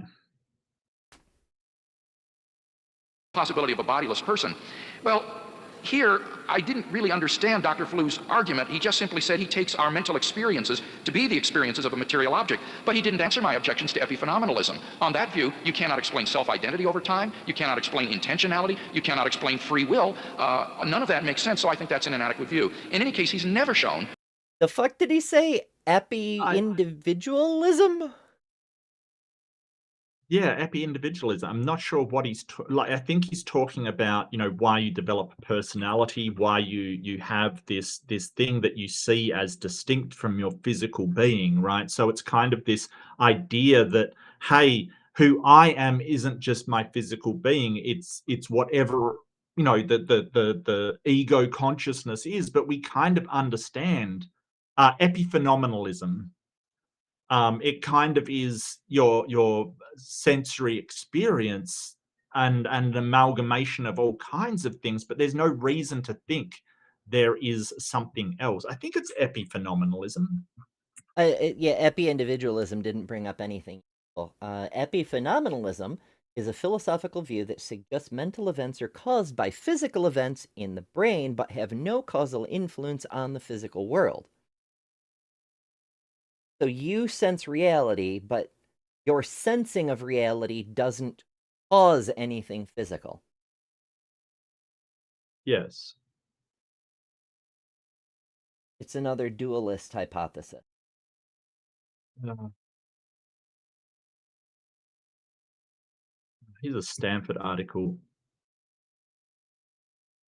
Oh, yes, of course, Aristotle was involved in here. Every time something really terrible, like this Aristotelian thinking, I kind of I really find it objectionable how much people put stake in Aristotle when he was wrong about so much. Um, I always so chuckle many about Aristotle. philosophers. Because, first of all, one of Aristotle's best quotes, one of my favorite quotes, is when he says to his students, anyone can be wrong, even Aristotle. Right. It's like, yes, critical That's true. thinking, Yes. question shit, especially authorities. But the one that I got from the first teacher who ever mentioned him, and most of the teachers over the years since, was Aristotle believed that the planets make music. The funny thing about that, they'd say he's obviously mistaken because sound doesn't travel through space. I'm like, the fact that sound doesn't travel through space isn't relevant. They could be making music on their own. And in fact, NASA released an album of the sounds the planets make because of the vibrations they produce. Each planet has its own different vibrational patterns and shit because of its own internal structure and composition and radioactive decay and all sorts of things. So they are making noise, it's just not traveling through space as sound waves. So in that way, I mean, you can buy this album. It came out on CD many, many years ago. You can listen to The Sounds of Jupiter. They're radio waves that have been scaled into audible hearing frequencies, but it's still the music of the spheres. So Aristotle was kind of right about that, actually. So epiphenomenalism, actually Popper wrote about it. If you're unfamiliar with Karl Popper, he was kind of one of the fathers of the modern scientific method, right? So epiphenomenalism is the idea that your mind doesn't actually influence any physical, or it has no effects in the world kind of thing. The problem there is that, and I'll just find this thing by Popper, a property development of consciousness must be explainable through natural selection, but a property can only be selected for only if it has an effect upon the organism's behavior. Therefore, consciousness, both qualia and intentional state. Now, qualia is your sensory information that you can't share with people. So pain is a qualia, right? Like a phenomena is something out there in the world, like coffee cup, or a something around you, basically, some object. That's phenomena. Qualia is kind of what you sense. Like, so my pain response is qualia. My when I eat ice cream, the taste is qualia. I can't just give it to you and show it to you. But therefore, consciousness, both qualia and intentional states, must have effects on behavior, i.e., epiphenomenalism is false. So basically, what they're saying is that our mental states do have an effect on our behavior, which then in turn affects the physical world around us. Like, for instance, if you have a fear response, you're going to, your heart is going to beat a lot faster. You're going to pump adrenaline, and that may change your behavior out there in the world. So people really push back against this, so it seems, and I would as well, because a lot of psychology is based upon your thoughts and how you think having an impact on your life, like the life of you, the people around you. It has a huge impact. So I would absolutely reject this, epiphenomenalism. I think that it is ridiculous, because we know that thoughts and emotions and mental states have a huge effect on us, including things like lifespan, for instance. If you're stressed out all the time, you'll probably have a shorter life. We know the effect of stress on the body. We know the effect of, say, shell shock, or as they call it now, PTSD in the military, right? Like, it does have an effect. So I think that I would agree with Popper and James that, yeah, Popper and Eccles, sorry, James Romans, that we know that consciousness has an effect on the world around us. Absolutely. Yeah, indirectly at the very least, by changing choices, behaviors, patterns, reactions. It doesn't even have to be a choice. You get instinct, like you touch a hot stove, your hand burns. The input of that qualia causes a response before you even have a chance to consciously process it and make a choice. So it is having a direct result on physical things. Your hand is still a physical Right. thing. But I would go even more basic than that. Like, the signals in your brain are carried out by electrochemical processes. That's chemical Yep. signals, electrons, physical material transmitters. And when you have an experience, it causes a cascade of those. That's how you get the qualia into your awareness. So the experience is directly causing changes in physical phenomena. Right. But, I'm silly bean. But it's not Yeah, silly. what's that? Left-handed Jedi sends a super chat for $5. Thank you so much, Jedi. And says, I built a bubble out of chicken nuggets. I called it a Tyson sphere. I don't know what that. Why Tyson? I missed it. Tyson is Help. like the chicken brand in the US. Like all chicken is Okay, made by gotcha, Tyson's. gotcha. Yes. Okay. Well, over here it's Red Rooster, okay? And Australians, because we're Australians, we call it Red Rooter. So there you go. Yeah, similar thing. It's a giant Yeah. monopolies and stuff. I wouldn't call it giant, but they make great chips. So I'll give them that. I will give Okay. them that. Yeah, here they own a Thanks, bunch of Jedi. brands directly, but they also own all the slaughterhouses. So every chicken Oh, is okay. actually Tyson's chicken. Just sometimes Gotcha. they're under Okay. other brands. Right. I thought it was Chick-fil-A or something. That's the only one I've really No. heard of, That's kind of thing. a fast food restaurant that happens to use chicken and also hate. Oh. Hate is in their recipe. But we have several others Oh, that do the yeah. same thing. That's yeah. KFC, Popeyes, Churches, which are all not as evil. They're still corporations, but they're not like evil being the point. Mega evil. Yeah. Yeah. Low grade evil. It's only capitalist evil, not direct Yeah. intentional evil. Well, thank you, Jedi. I've learned something new today. Tyson's Yay. chicken in the US. Never heard it before. Can't blame you. Most of us in the US don't want to know about US things. You know what? I mean, look, the amount of culture that's been imparted on everybody, and there's been some fantastic things, like some absolutely fantastic stuff. The, innovations of Silicon Valley. There's a lot great about America. It's just, fascism that's not great. And, don't do it. Stop. Come back from the edge. Yeah, it's a bad time. Also, a related fun fact, the integrated circuit, which is critical to virtually all ATech, Mm. like internets and computers and things, was invented Yep. by a disabled person. Mm. I didn't know that. That's Yeah. cool. A lot of shit was invented by or for disabled people, like speech to text, for example, helps blind people communicate. And Yep. the texting protocols we use to this day are derived from the old TTY system that deaf people used to make telephone calls. Mhm. Yeah, Yep. so it's very cool stuff. And poor Claire has Claire. has been a member for 1 month. Thank you so much, Claire. And says, "What about Purdue Chicken?" I have no idea about that either. That's another brand. I'm not sure if they own. I may be.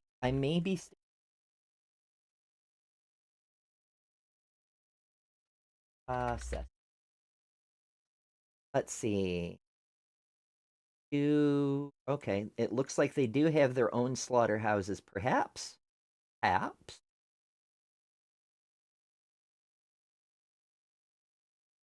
Oh, here we go. Is Purdue owned by Tyson? No, Purdue is not owned by Tyson. It's a separate family-owned company and one of the largest chicken producers in the United States, according to EBSCO, whatever the fuck that is. So yeah, the two companies are competitors, not parent and subsidiary. So yeah, thank you, Claire, for your membership and for adding to the discourse with more correct information than we previously had. This, as I often say, is the huge difference between us skeptical folks and the theistic folks. When we're wrong, we want to know so we can stop being wrong. So thank you, Claire. Do you call chickens chooks, or is that an Australian thing? Chooks, you say? Chooks, yeah. I'm not familiar with that one, but it Okay. could be regional too. I don't know. I don't know. Yeah, that's what we call them sometimes. I mean, we can't even agree on the name of carbonated beverages. In some parts it's Oh, that's pop, in true. some parts it's soda, in some parts it's Coke, even if it's not actually Coke.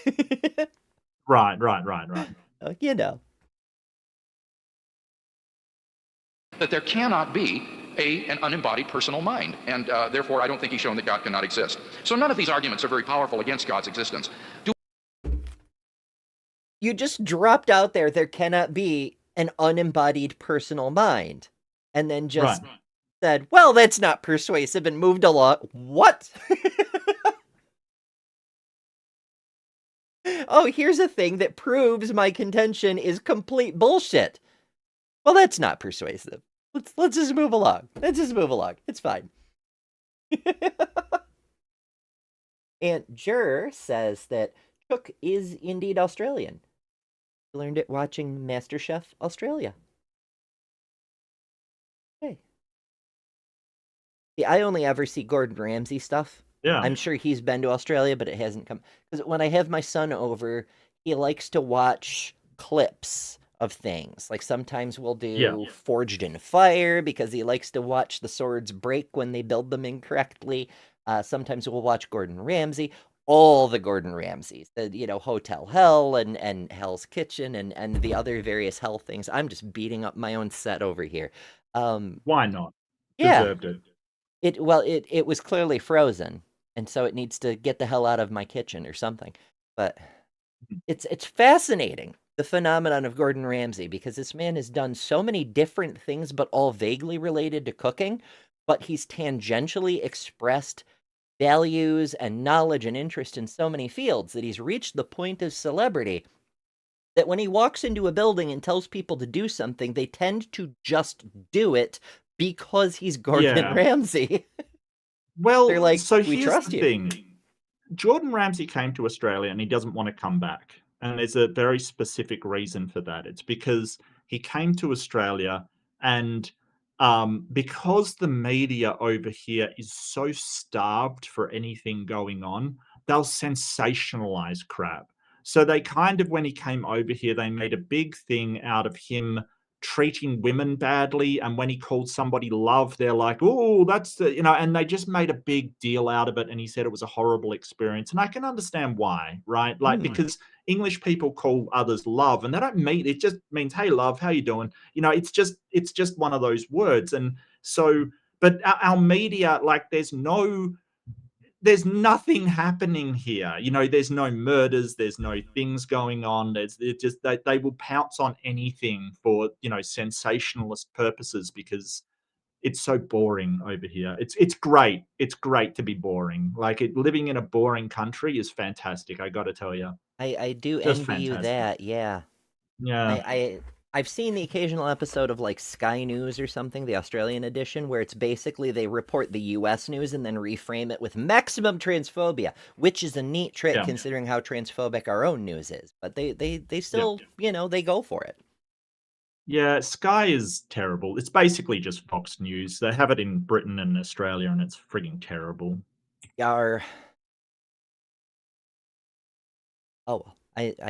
We do. I think that's like a triple tangent. That's a tangent. Yeah, that is a tangent. We have reasons to think that God exists. Number one, the argument based on the origin of the universe. He grants the second premise that the universe began to exist. Therefore, the whole thing hinges on that first premise. Whatever begins to exist has a cause. And here Dr. Flew says, yes, absolutely. But he says this only operates within the universe. Well, I'd like to know why, without begging the question, he refuses to apply this to the universe as a whole. As I said, this is based on the metaphysical intuition that something can't come out of nothing. Does Dr. Flew really believe tonight, is this his alternative to theism, that the universe just popped into existence uncaused out of nothing? I find that incredible. And we For fuck's Why sake. didn't he address that? But why didn't Flew address that, right? Like he's doing a rebuttal. You've got the something from nothing diatribe. Like it is so easily debunkable because Craig knows. He knows that he's sort of attributing something that he's got no knowledge of, right? Like wow. And as often gets mentioned, but every show is someone's first show, so it has to be said, Craig actually believes the universe came from nothing. He just thinks that God did it magically.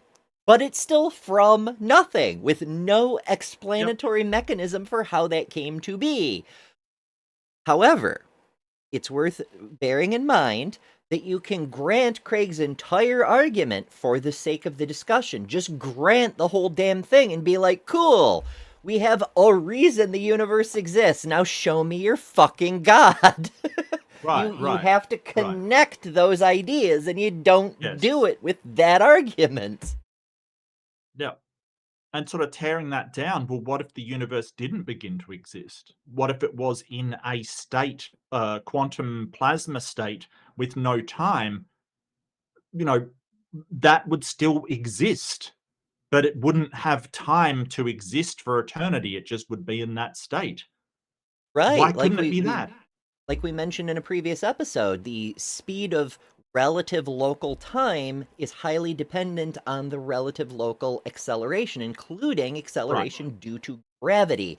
So when you're in that hot, dense plasma state, you have an extremely high local gravity Yes. and therefore an extremely slow local time. And as you continue to expand those extremes, to the point where math starts to break down, like as is postulated by the Big Bang Theory, then time stops.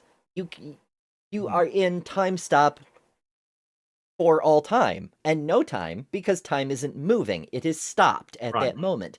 It's only once you have that inflation event that starts separating things out that time can even begin moving. Mm. And at that point, it's arguable because once you start to exceed Planck densities of matter, of mass, of time points being on top of each other, you start reaching those points where math doesn't work and contradictions Yeah. start happening. Then there are certain mathematical formulae that are incomplete because our math breaks down, but they seem to strongly indicate that a breakdown becomes inevitable because that kind of singularity isn't actually possible. Right. But But we don't know. yeah. We're not claiming to know, but he's claiming to know that the universe had a beginning, whereas no physicist is claiming to know that for sure. Yeah, the best we can do at this point is speculate. And so we're left with even granting the premise and even letting Craig just plug his God in there. It's still a God of the Gaps argument. Unrelated news, another tangent. Jedi says, before I forget, Simon Dan posted a great video about a smart telescope. You, being an astrophile, might enjoy it. I might indeed. I'm so envious of Cosmic Kyle, who's another creator, mostly on TikTok, but occasionally shows up here on YouTube, who he does a lot of astrophotos, and he's got a cool gizmo that I think it's a sea star, but it's basically a Okay. telescope with its own built-in equatorial mount. But the way it works is instead of taking individual photos, it takes video and then it stacks the video frames as if they're individual images, which you're not going to get Oh, the same cool. quality you would doing it with like a DSLR and a telescope. Yeah. But you get so many more frames to stack than you do with Right. individual long exposures and things. And so he Mhm. gets some truly amazing results, and I'm so jealous. One day. Yeah. I See, as like I say all the Simon time in Dan. our experience, I especially loved his takedown of Kent Hovind, and Hovind just was insane about it for weeks on end. That was hilarious.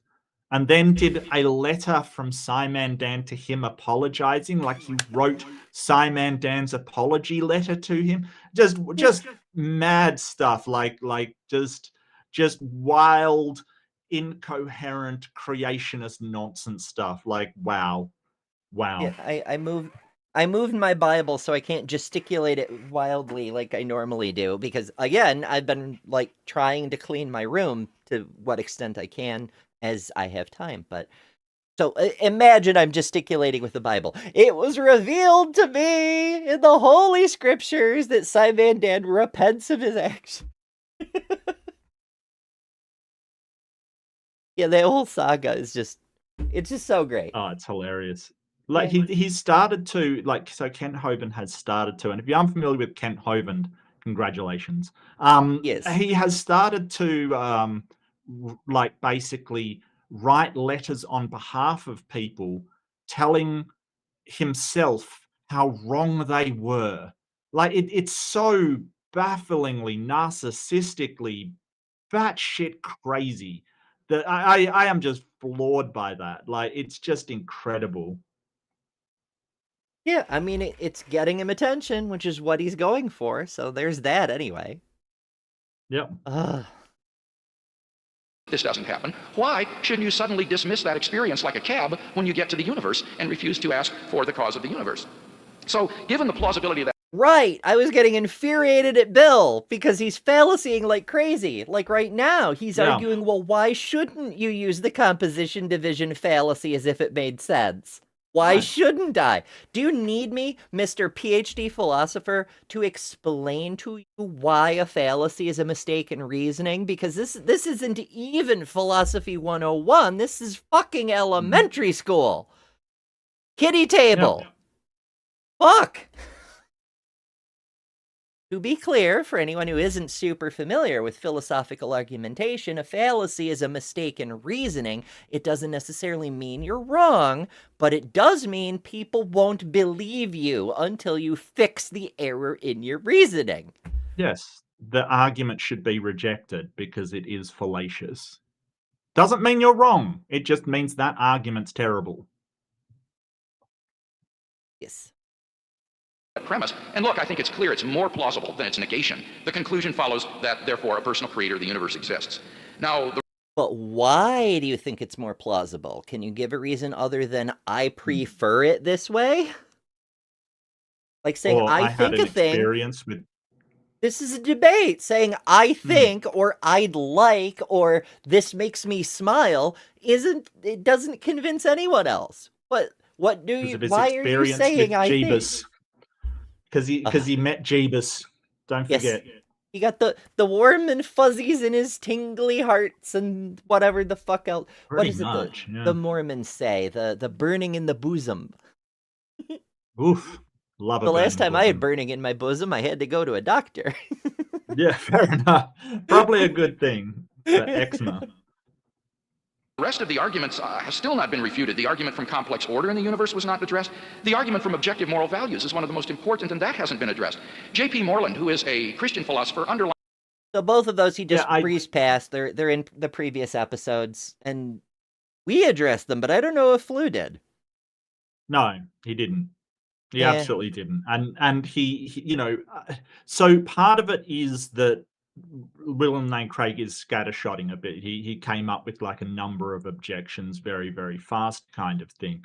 And Flew isn't using his time efficiently. He's waxing lyrical about the philosophy of free will while he should be focused on why the objective morality is a terrible argument, like because you haven't shown it to be objective, you've just claimed it's objective and then gone from there. Like you haven't actually demonstrated this at all. And it's like a low-key red herring because like the way Bill's playing it is he's putting bad arguments on the table and daring Flew to refute them. They're bad arguments. It doesn't. Yeah. The onus is on Bill having the positive position to demonstrate his claim. He can't do that. So in lieu of that, he's putting fallacy-laden arguments on the table. And that semi-shifts the burden. It hasn't actually alleviated Bill's burden, but it presents the image as if he's presented a case, a reason you should think what he thinks. And so it creates the impression that it's on Flew to knock those down. If Flew doesn't, then it looks like Bill has made his case and just been unchallenged. But that's what the rebuttal is for. It's for knocking those down, not trying to strengthen up your own arguments like that Bill's doing here. The problem is that Flew obviously thinks he has this killer argument in the free will department and has just spent all his time on it and hasn't, like, these are so easy to knock down. Like, number one, objective morality. You haven't shown it and it's subjective. You've got to show that it's objective. Or two, objective morality can come from, if you believe it can come from evolution, right? There's a couple of ways to go about this, depending on what your stance is on morality. That's fine. The what does Bill use? The Kalam, basically. The universe didn't necessarily have to have a beginning. We don't know that it did. He's just outright lying that physicists think this. Stephen Hawking has posited it that the universe could have a beginning, but that's not the same as him saying that it definitely does. It is a posit. It's saying, hey, this may be true. So Bill's just lying. He's outright lying, or maybe misrepresenting the stance that physicists have. And other physicists disagree with Stephen Hawking. Like I said, Board Guth Valinkum, they basically say, no, it doesn't deal with the beginning at all. So, you can knock these down fairly solidly, fairly quick, but he didn't do that. Yeah. And I don't know why. another great point is from Miranda, who sends a $10 super chat. Thank you so much, Miranda. I very, very much appreciate it. As you all no doubt know by now, I lost my job because of transphobia. I'm trying to fight it, but it's very, very difficult. Lawyers don't want to return my calls, and the state is dragging their feet. We're working on it, but for the time being, I cannot work. This is my de facto job, and while no one is obligated to send me money, I very much appreciate it when you do. With that said, Miranda sends a $10 super chat. Thank you so very much. And says, all of Lobar Bill's arguments work equally well for unicorns. I don't understand how Flew couldn't have done a decent job of rebutting them. It's valid as fuck, because that's another, these are such flawed arguments. There are so many different potential criticisms of them. Like, substitute out God for unicorn, or Blarney Stone, or Nil, the great not God and creator of creator gods, or Doug, or Spanky, although I've heard Spanky's creator is a little shady recently, but that's a whole other thing. Anything Well, could fit in there. actually, I mean, I would slightly disagree with Miranda, and I would say that the God is the God that William Lane Craig is positing here is actually more vulnerable, because he's got, like, a unicorn could just be evil as fuck, right? Like, a unicorn could just be evil unicorn. The God that he's positing has to be benevolent, which is why I keep harping on about the problem of evil kind of thing. Like, that sinks Bill, because he's got to stand there and say, well, all of this, babies dying of malaria and people suffering and torture and, horrendous circumstances from drought and flood and famine and, all of this stuff is a good thing. That's good. So, it's worse than that. So he should have absolutely crucified Bill on that cross, pardon the pun. But he hasn't. He absolutely hasn't. He's gone on about free will, and I don't see how he squares away making people do something with free will. I don't get it. It's wild. But yeah, absolutely. Unicorn would actually be better for Bill in this circumstance. Yeah, we need screw this Christian versus atheist shit. Let's have Christian versus unicornist. Or solarist. Mithrist. Yes, Mithrists. Bring back Mithrism. Yay. Yes, the Romans chose the wrong one. This point. He states, on an evolutionary secular scenario, human beings are nothing special. The universe came from a big bang. It evolved to us through a blind process of chance and necessity. There is nothing intrinsically valuable about human beings in terms of having moral, non-natural properties. The view that being human is special is guilty of speciesism, an unjustifiable bias toward one's own species. On the atheistic view, human beings are just animals, and animals don't have morality. When a lion kills a zebra, he doesn't. Whoa. That's an non sequitur. A jump that doesn't actually follow. Yes, doesn't follow, right. Yeah. Well, number one, Bree from High Science would vehemently disagree with that statement that animals don't have morality. That's true. Number two, it doesn't mean that we're objectively special, but we are subjectively so. I can say, well, I prioritize humans because I'm a human. that's stance dependent. That is entirely due to me being a human. But who said we had to be objectively special? Like, this is the thing. They want to blur the lines and say, well, if it's not objective, it's not actually this thing. No, but it's enough if we think it is. That's fine. You know? Yeah, and in fact, the reason our morality seems to preferentially favor humans is a strong indicator that it's the human made up version of it's human centric because it's made by humans. Like you can make a strong case that other animals have it, but even if no other animals Right. have morality at all, that's a Yep. trait of being human. It doesn't mean we're no longer Correct. animals. But Yes. but you know who else may have morality? Jester, former Lord of Shenaniganery, who sends a I doubt $2 it. super I chat. doubt it. I know Jester. I doubt it. I highly doubt it. Jester says unicorn horns were cartilaginous. Cartilaginous. I can speak words, I promise. Cartilaginous. Take that. That's why there's no unicorn fossils, because they're flippin' cartilage. Did you know I they mean, you found can't blood prove cells it's in wrong. unicorn horns? You know they Yeah. found blood cells in unicorn horns? Just saying. Soft tissue unicorn horn. Yeah. Mary Schweitzer. Back with the unicorn horns. But I mean, You know, like, if we're going to misrepresent Mary Schweitzer's work, let's just go hog wild. Like, let's just go crazy with it, right? I think she'd prefer that. She might get a chuckle out of unicorn horns. We should try. Someone remember that for next April Fools. It could be fun. Okay. That's awesome. Yeah, I love it. Maybe if we found a fossil unicorn, that would be hilarious. You know, they'd believe it too. I mean, some of them believe that pterodactyl with the Civil War soldiers was real. I mean, that seriously, guys, come on. Mm-hmm. Like we know. Not only was that Hollywood, we know which freaking TV show it was for. I mean, I don't know offhand because I don't actually care, but it is a thing that is known. Mhm.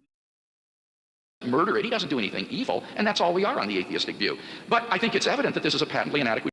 Well, hold on. No, it's Christians who contend that we are inherently evil. Oh, yeah. That's a Christian. In fact, that's the Christian selling point. It's you are evil, you're sick, you need to buy the cure from us. Right. Like we I have think- the I only think that- medicine. I think if you want to argue that, you'd have to argue that humans are amoral. You know, they just don't have any intrinsic morality, and it's really up to societies and, you know, product of evolution kind of thing, and some Which biological seems to be bias. kind of true, because you have Yeah. to, when you're raising a child, when you have a toddler throwing a temper tantrum, mine, well, all that, you have to teach morality. If it were some Correct. supernatural capacity instilled, written on your heart, or however you want to phrase it, you wouldn't have to do that. The same way you have to teach religion. If God were real and revealed himself to the true believers, no one would have to teach about him. Right. So what are we doing? The fact Bill is up here arguing is itself a demonstration the God he's arguing for does not exist. That's fair. View of ethics. Some things are really wrong. Other things are really good. And if you agree with me about that, then you should agree that God exists as a transcendent anchor for those values. You Finally, know let me what just say William one thing Lane about Craig life. thinks is really good? You know what William Lane Craig thinks is really good? Bananas? The slaughter of the Canaanites, like the That's Midianites. true. And That's true. You know, he thinks that's really good that they went in there and slaughtered an entire tribe, like basically genocided an entire tribe of Canaanites. That is what he has said. It is really good. Oh yeah, he sure did. Give me Yep. here. I think we played the clip in the last I episode. think we did, but I love seeing it. I love seeing him pressed into this corner. Wasn't it Alex O'Connor who got him to go into that corner? Which was just, I mean, Alex is fantastic. Let's face it. Even have to try that hard. Yeah, that's True. That's you know, he gently nudged him rather than pushed him into that corner, I think.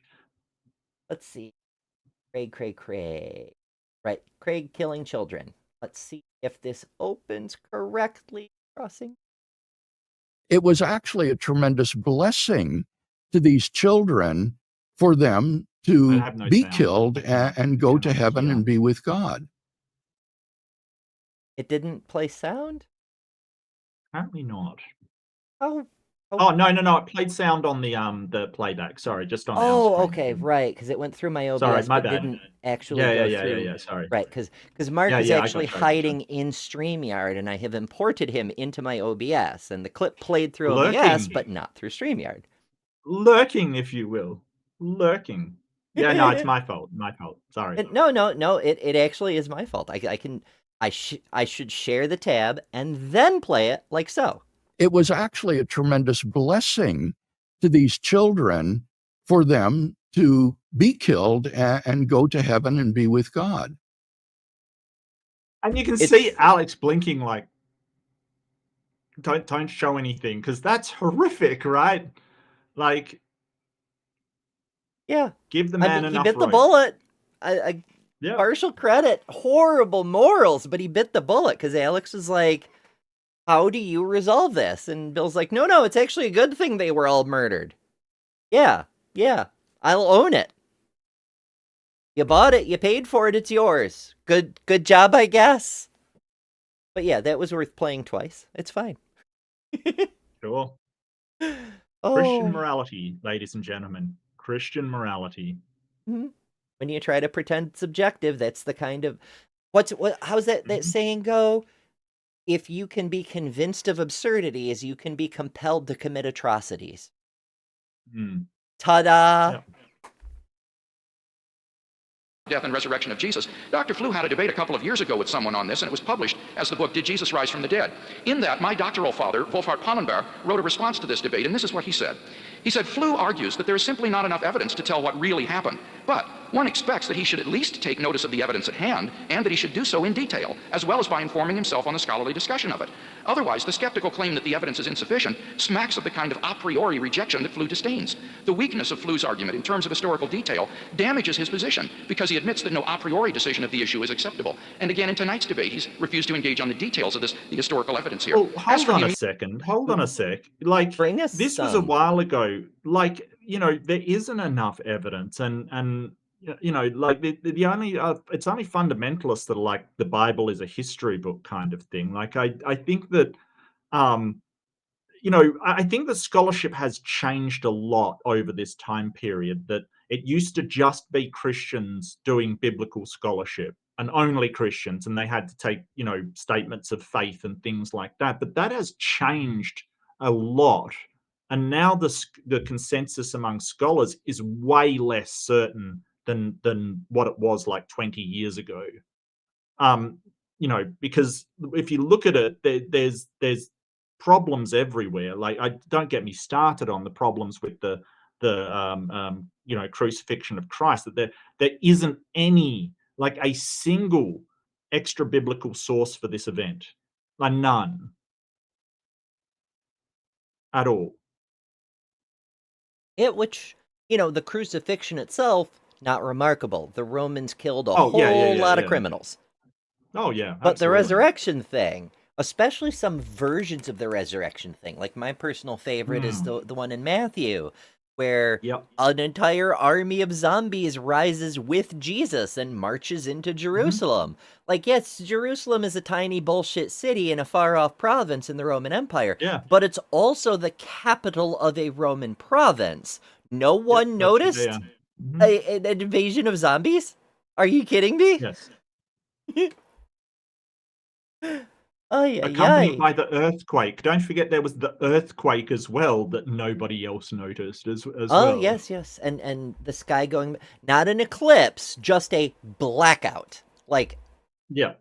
the whole thing just like during an actual eclipse, you can still see the sun's corona. It's Mhm. twilight levels of brightness, but there's still light. But you can also see some stars. So there's no, this was no light, just black. Mhm. Nobody noticed that even in Jerusalem. Like, Yep. come the fuck on.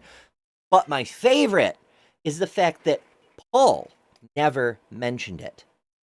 And, the scholars always go on and on about how Paul is the earliest source that shows it's the most reliable, yada, yada, yada, even setting aside that half of Paul's letters are forgeries. According to Paul, Paul met with Peter and some of the other disciples within like 3 years of his conversion. The fact he never mentions it means they weren't talking about it either.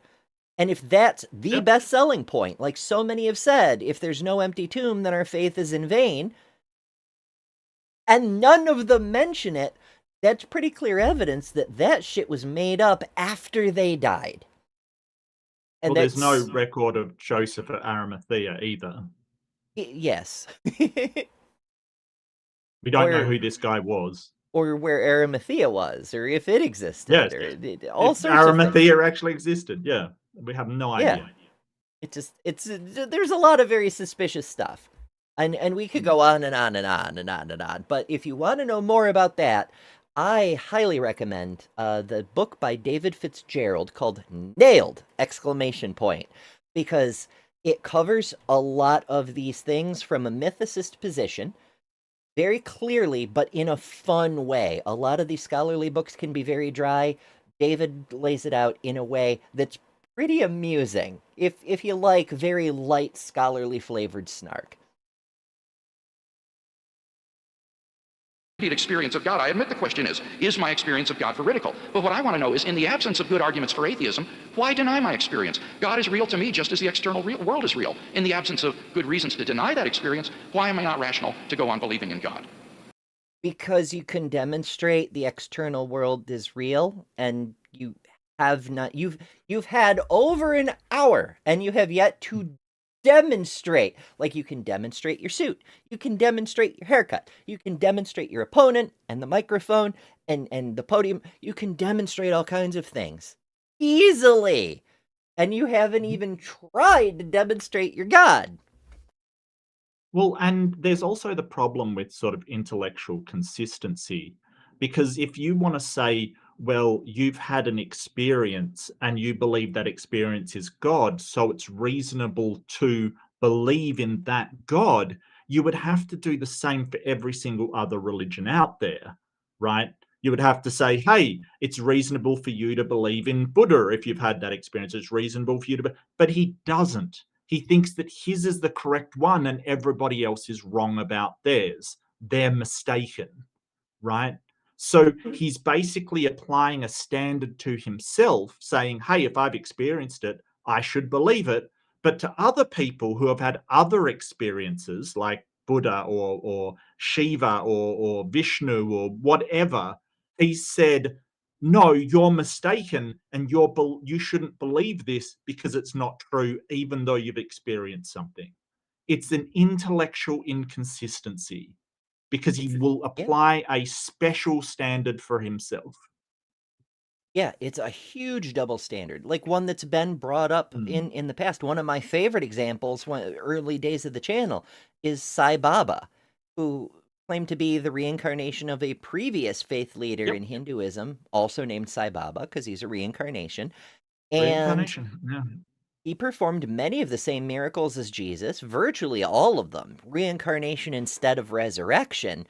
But everything else, he raised the dead, he healed people, he transfigured items into various things. Not only are there millions of witnesses of this dude's miracles, many of whom are still alive today, and we don't just like wave at, there are 500 witnesses. There are people who actively are out there on the internet saying, Yeah. I was there, I saw this, like actual eyewitnesses. But there's fucking video of this dude doing his miracles. And I'm not saying we should all be Sai Babaists. I'm saying there's a much, much, much higher standard of evidence for this thing that Bill himself does not believe in. He thinks that's not sufficient reason to believe in Sai Baba. And yet, it meets a much, much higher epistemic standard than the thing he actually does believe in.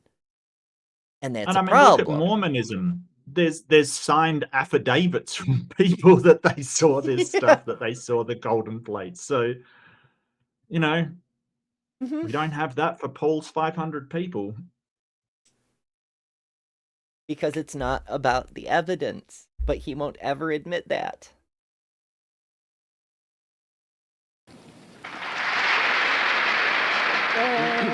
About human beings being merely animals. It is a fallacious form. Damn it, Flew! Well, That's the wrong point. That is not important. What are you doing?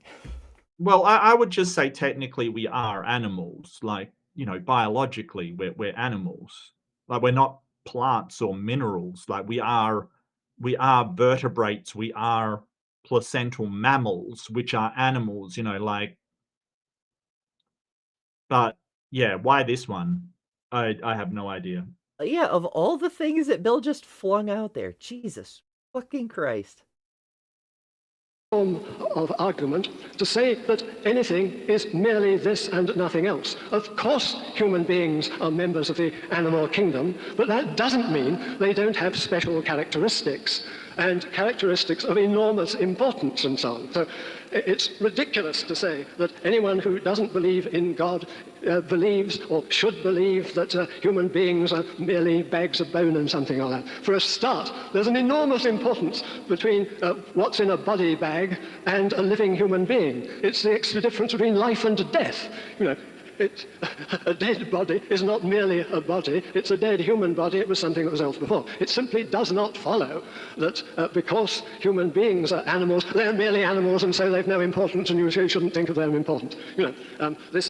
Yes, that's true. It's The disconnect yeah, sure. that he's not but making it clear, but that is an issue. he's made his point. Move on now. Like, I want him to move on. Will he move on? That is my question. Like, will he make his point, say, hey, just because we are categorized as animals doesn't mean we're unimportant? Will he move on to say something like, we are special because we are humans and that is special to us, and then move on to something else, right? Like, this is what he should do. Or is he going to talk about what defines an animal for another half hour? That's what I want to know, right? That's Well, what I want to freaking know. Because of the decreasing increments, I think we're on the 8-minute level, so he can't go on for half an hour. Right. It may be even shorter because It'll just feel like half an hour. Yeah, there's only 18 minutes left, and they still have to do their closes. Okay. So these are probably the final gotcha. rebuttals. Okay, yep. Probably. Hopefully. We'll see. Yeah. Just won't do at all. About the resurrection, yes, I did say there was insufficient evidence to come to the desired positive conclusion. For heaven's sake, the evidence of this, sorry, perhaps I should have said something else.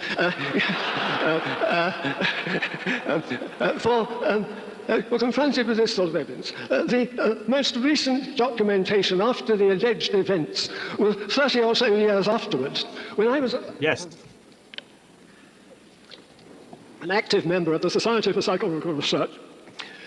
We would have had grave doubts about taking as an absolutely faithful record documents that were, say, a year or so later than the actual event. And what have we got by way of evidence? You know, again, if an omnipotent being was wanting to establish that it had become incarnate in a way that he would be sure that the maximum number of people would come to believe in this and accept what he wanted them to believe, wouldn't he have done this in a place where there were public records and so on? Whatever records the Romans had left in Jerusalem were destroyed after the suppression of the Jewish rising in 70 AD, and so on. Yep. So my reason for saying there was insufficient evidence was simply that there was insufficient evidence. And my failure to accept the conclusion that the resurrection happened on the basis of historical evidence is simply the evidence is insufficient. After all, my whole argument is that the evidence for a desired conclusion is insufficient in this other case. Do you expect me to say, oh, but I'm perfectly prepared to say, indeed I ought to say, that if there's any evidence at all, it doesn't have to be sufficient. No, that's a good point. That's a really good point.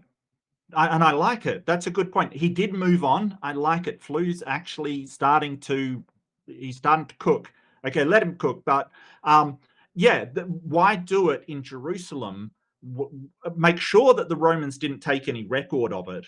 Make sure that only 70 years later it was like, why didn't God make sure there was somebody around to write it down and preserve the records at the time? That would have been incredibly useful, right? Like, why? And he's got a good point. And very soon after the events, alleged events of the crucifixion, there was the first Roman-Jewish war, basically, that tons of stuff was destroyed during that. And that's when they destroyed the Second Temple kind of thing. So Which is a Yeah, weird thing for an all-powerful God to want to happen. yeah, yeah. Because don't forget that, when you're reading the Bible, a lot of it is kind of this, that they're basically being occupied by a foreign invader. This evil empire that's come in and is controlling them, kind of thing. Yeah, there's a lot of issues with it in numerous ways. The preserving of records is a good point that doesn't get brought up often enough because it tends to get overshadowed by other things. So I guess, plus for bringing up a thing that doesn't get brought up as often. I don't know. It seems like the reason it gets overshadowed is because the other points that could get brought up are better points, but maybe that's, more of a strategic rather than a tactical decision. You may be building towards something with it. Perhaps. I didn't want to refer to the resurrection and so on because it seemed to me that this claim is without anything remotely like sufficient evidence. It's an enormous... Well, the claim itself is fucking stupid. Like, to prove he was God, he died. What?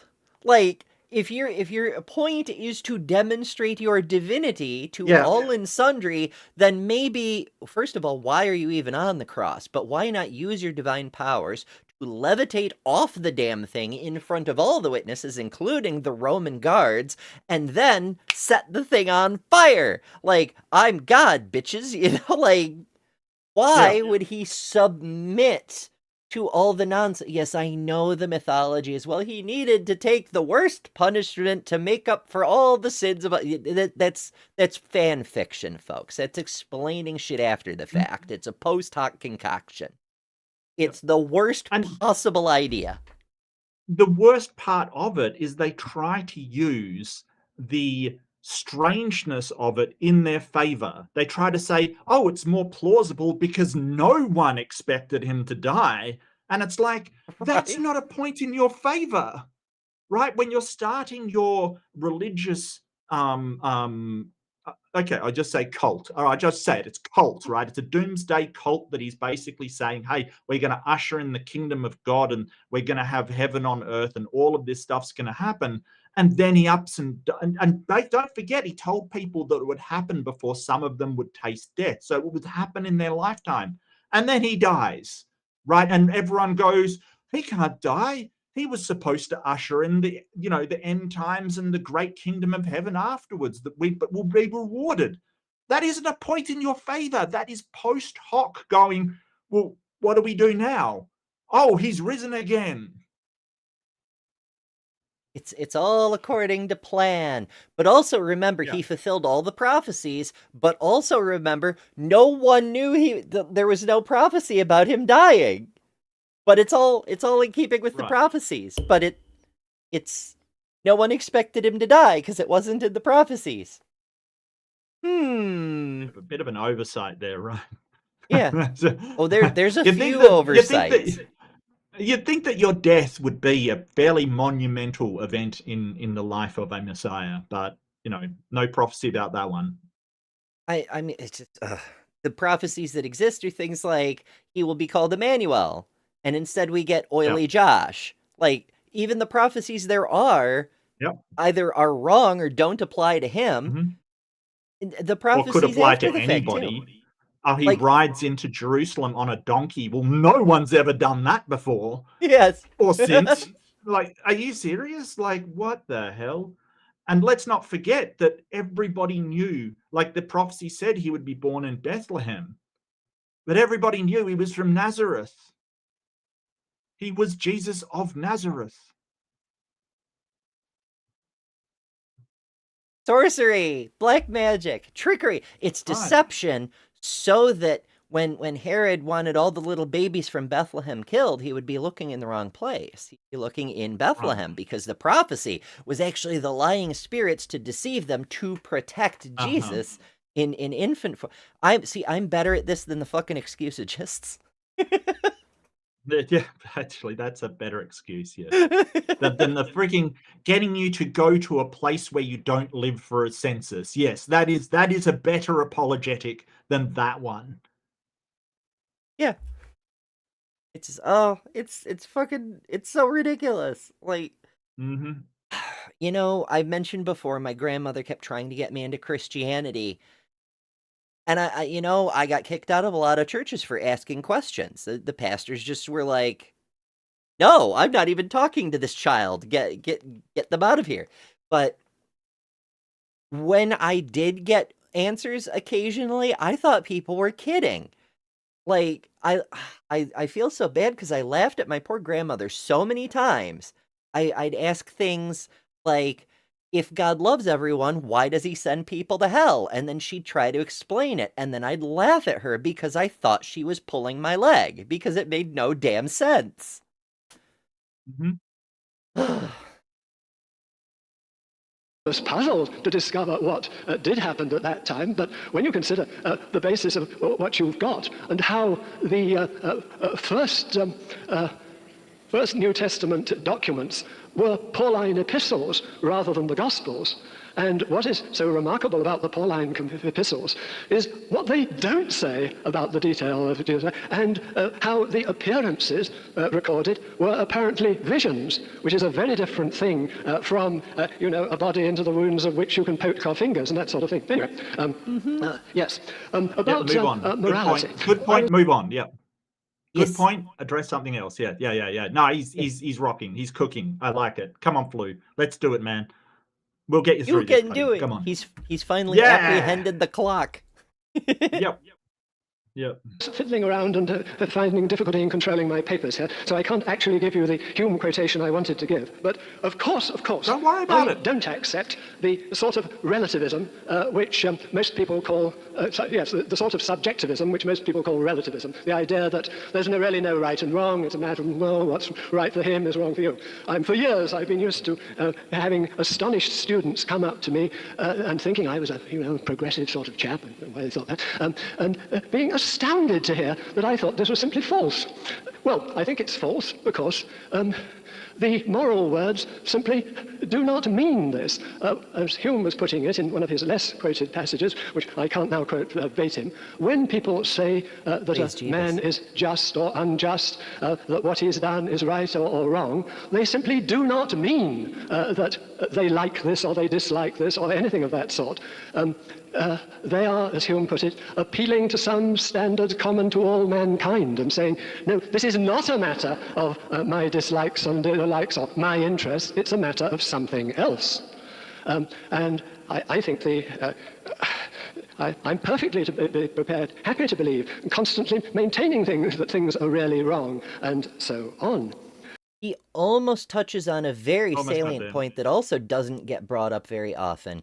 If any specific god is in fact the source of all morality, their followers have the monopoly on morality, then it's a problem when the believers of different gods have morals in common.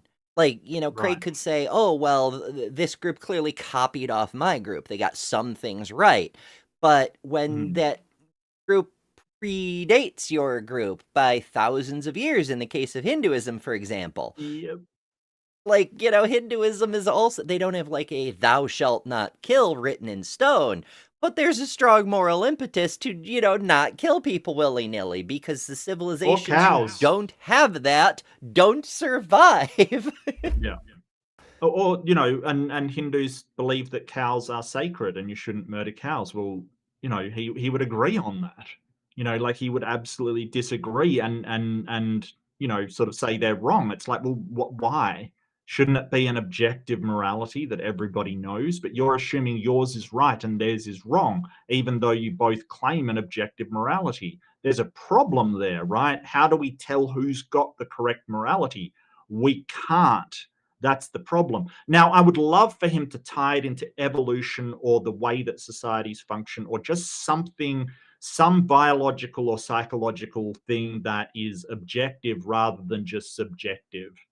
Because even though, just say it is only the civilizations that cooperative and have these moral standards survive, it's still it's still stance dependent, right? It's still that, hey, you you can have a society with a stance that, hey, we're gonna do these things to everybody, they won't survive, kind of thing. Like, it's still a subjective stance. Even though the consequences for not doing it are dire, you can still choose to. So I would like him to tie it into something objective, like evolution's a great one. And I've seen this argument posted in my comments that, hey, evolution, biology, and psychology is enough. Well, I don't think our biological impulses are enough to say it's a code of conduct. I think that they influence our stances, they influence us to make out these decisions, but it's not morality itself. They are simply a guide to help us make moral systems. That's my personal position on it.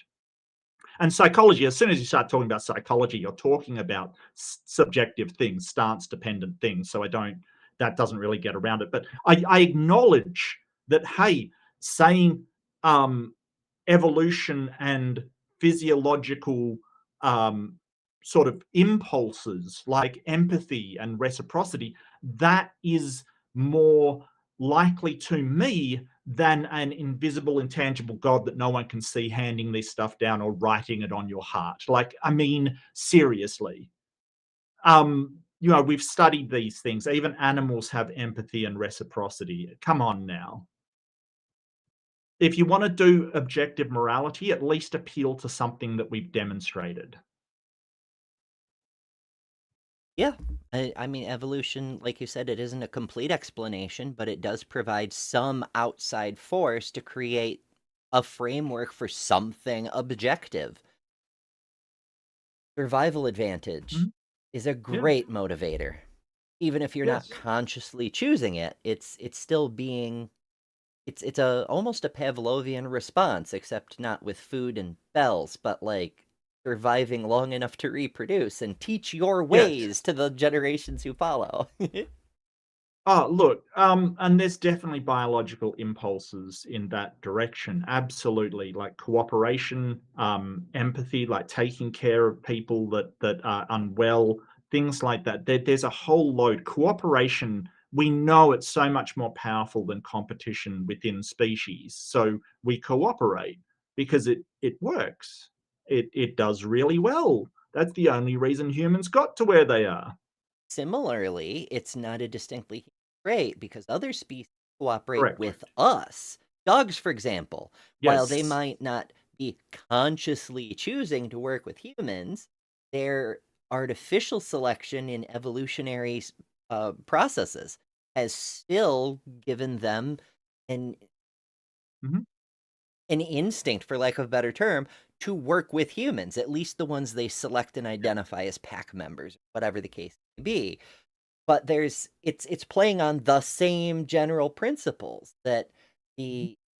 the biological impulse to trust and cooperate creates an advantage that then Yes. eventually becomes instinctual. Mhm. Yeah. I still don't think it's But objective, though. No, certainly not. Because, I mean, it goes the other way too, right? Like, there's biological impetuses, impulses, let's say, But to do competitiveness, things yeah. that virtually every culture would agree are completely immoral, but they still provide an evolutionary strategy, Mhm. a selectable advantage, even though they're reprehensible and horrible. That's why we Mhm. still have people who do horrible things that sometimes get Yeah, elected president for those horrible things. good example. Not to delve too far into that particular well. Not right now, Insane. no. No. It is insane, though. I hmm don't think they're wrong and only really wrong because God said so. And I certainly don't think that you can argue from your belief, which I hope many of you share with me, that there's a real difference between right and wrong, between justice and injustice. Oh, well, this could only be so if God believes it, and therefore this is evidence for the belief in God. I think it is not at all. You can only take it that this is... these things are approved by God if you know that they were approved by God. Again, if you're... That touches on another important point. You can't argue objective morality and have the same source advocating things that everyone agrees are objectively immoral, the things that God approves.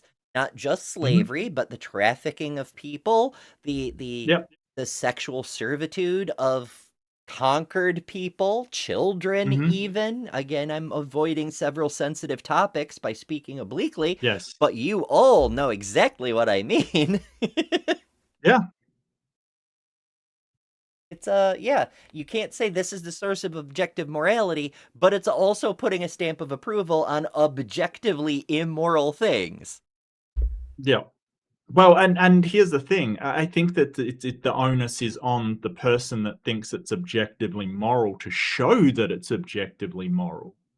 You know, like, I think that they should have to be the ones. Like, if I say, hey, I have a subjective idea that I like ice cream kind of thing, well, I don't really have to show that. That's my subjective opinion, right?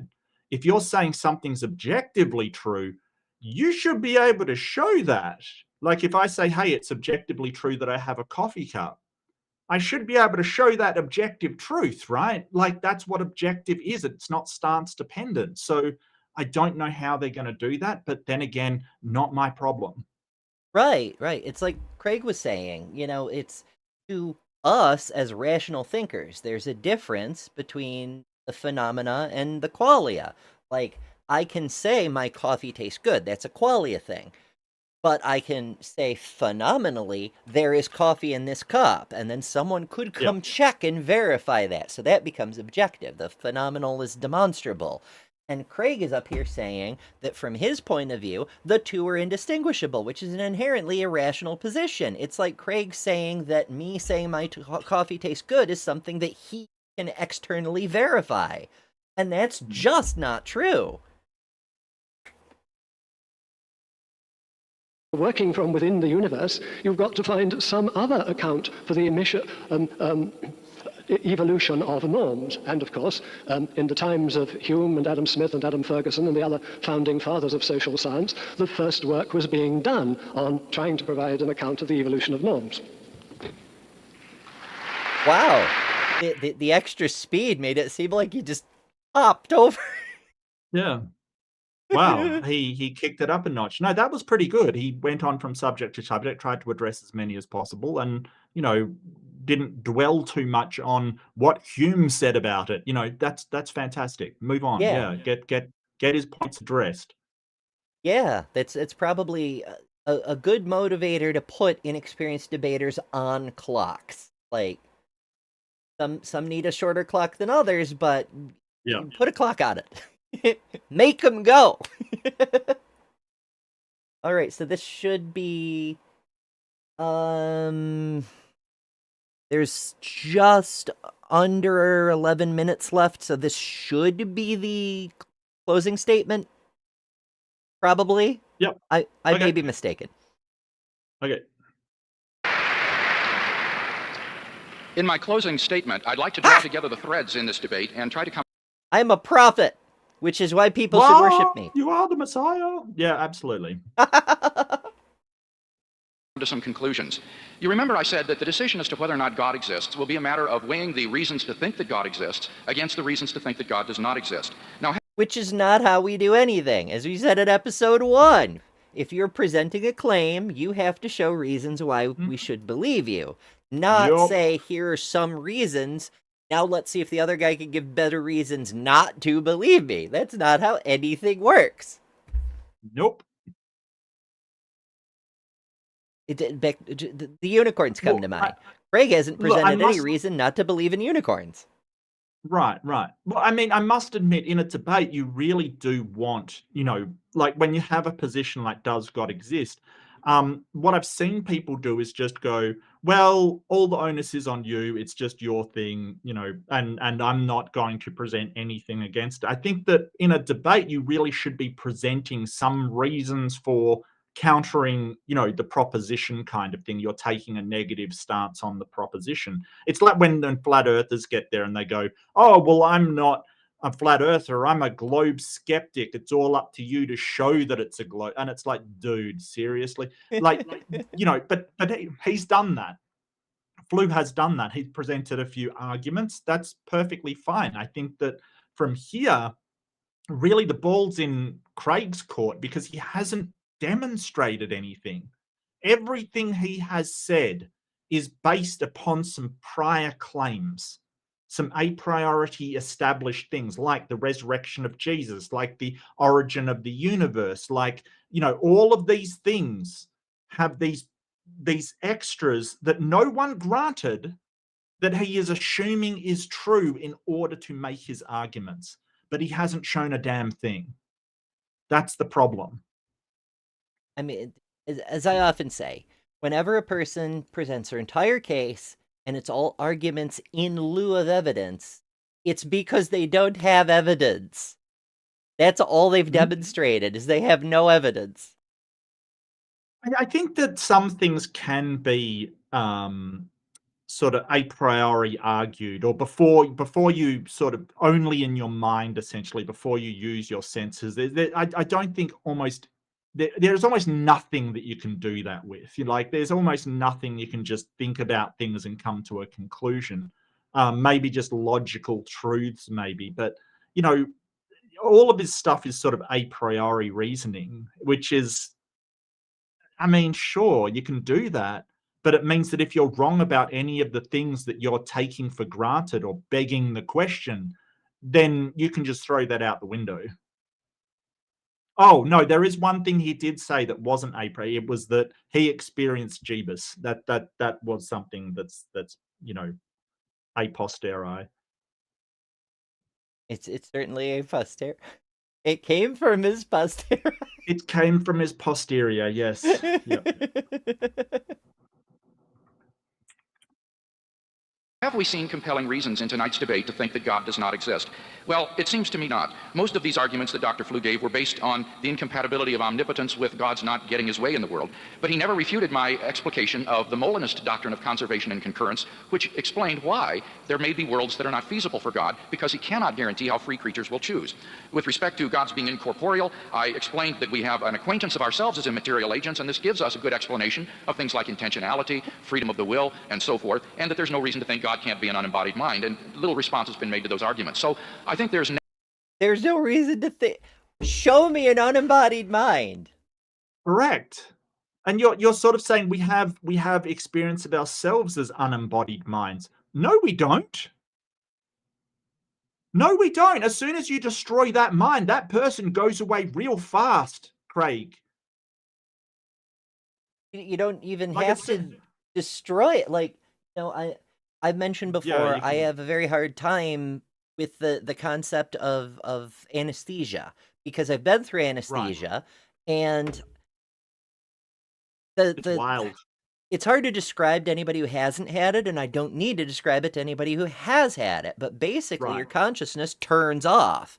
And when you come Correct. back, it's not waking up, it's turning back on. There is no sense of missing time like when you sleep. You have a sense you've been out for a little while. With anesthesia, that's not the case because your mind is just Correct. off.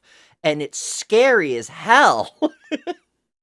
I explain it in an experience that I had when I had some work done on my wisdom tooth, and it was embedded and had to have surgery to dig it out. So I was put under anesthesia, and I thought somebody punched me in the mouth because I was told to count backwards. I counted backwards, and then my mouth hurt. I honestly woke up you don't have the sense of waking up. That's the weird thing. Your brain just clicks back on, and because it was an instant, my first thought was someone hit me. because I suddenly had pain in the side of my jaw where my thing, and then I had to go, oh yeah, I was getting my wisdom tooth done. That's right. But the weird thing is that it's just instant. Like to you, the time doesn't exist. It's wild. It is so wild. Yeah, and as you said, sorry. People who have been through it will understand, because it is crazy. Yeah, and I think it pretty accurately demonstrates how we don't exist without our brains. I also get why people like Craig really don't want to think about that. Yeah. Yeah, but I mean, it's just, again, he's making a claim that hasn't been demonstrated, that we have immaterial minds. Like, that is just a claim. He's got to show that, because almost all neurologists and people that study the mind, psychiatrists, psychologists, neurologists, all these people think that the consciousness is rooted in the brain. So you've got to show there's something else there, because it seems to be that when we switch off the brain, we switch off the mind. And if we split the brain, we split the mind.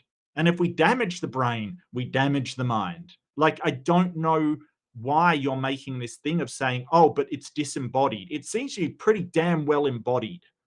Yeah, that's why drugs work. That's why you can get Yep. high.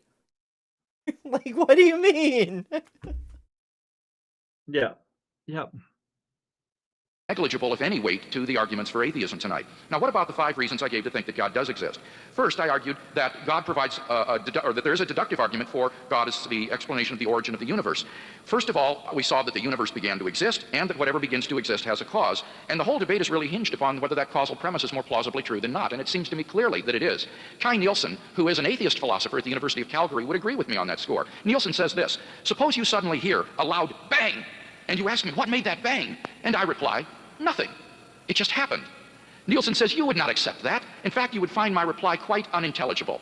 Well, Right.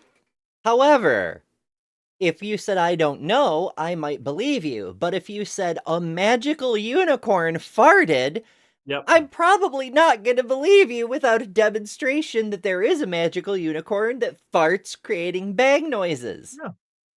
Like, you Even can't if you said just a ghost. say, I have an answer, therefore it's the best Mhm. answer. Fuck! Yeah.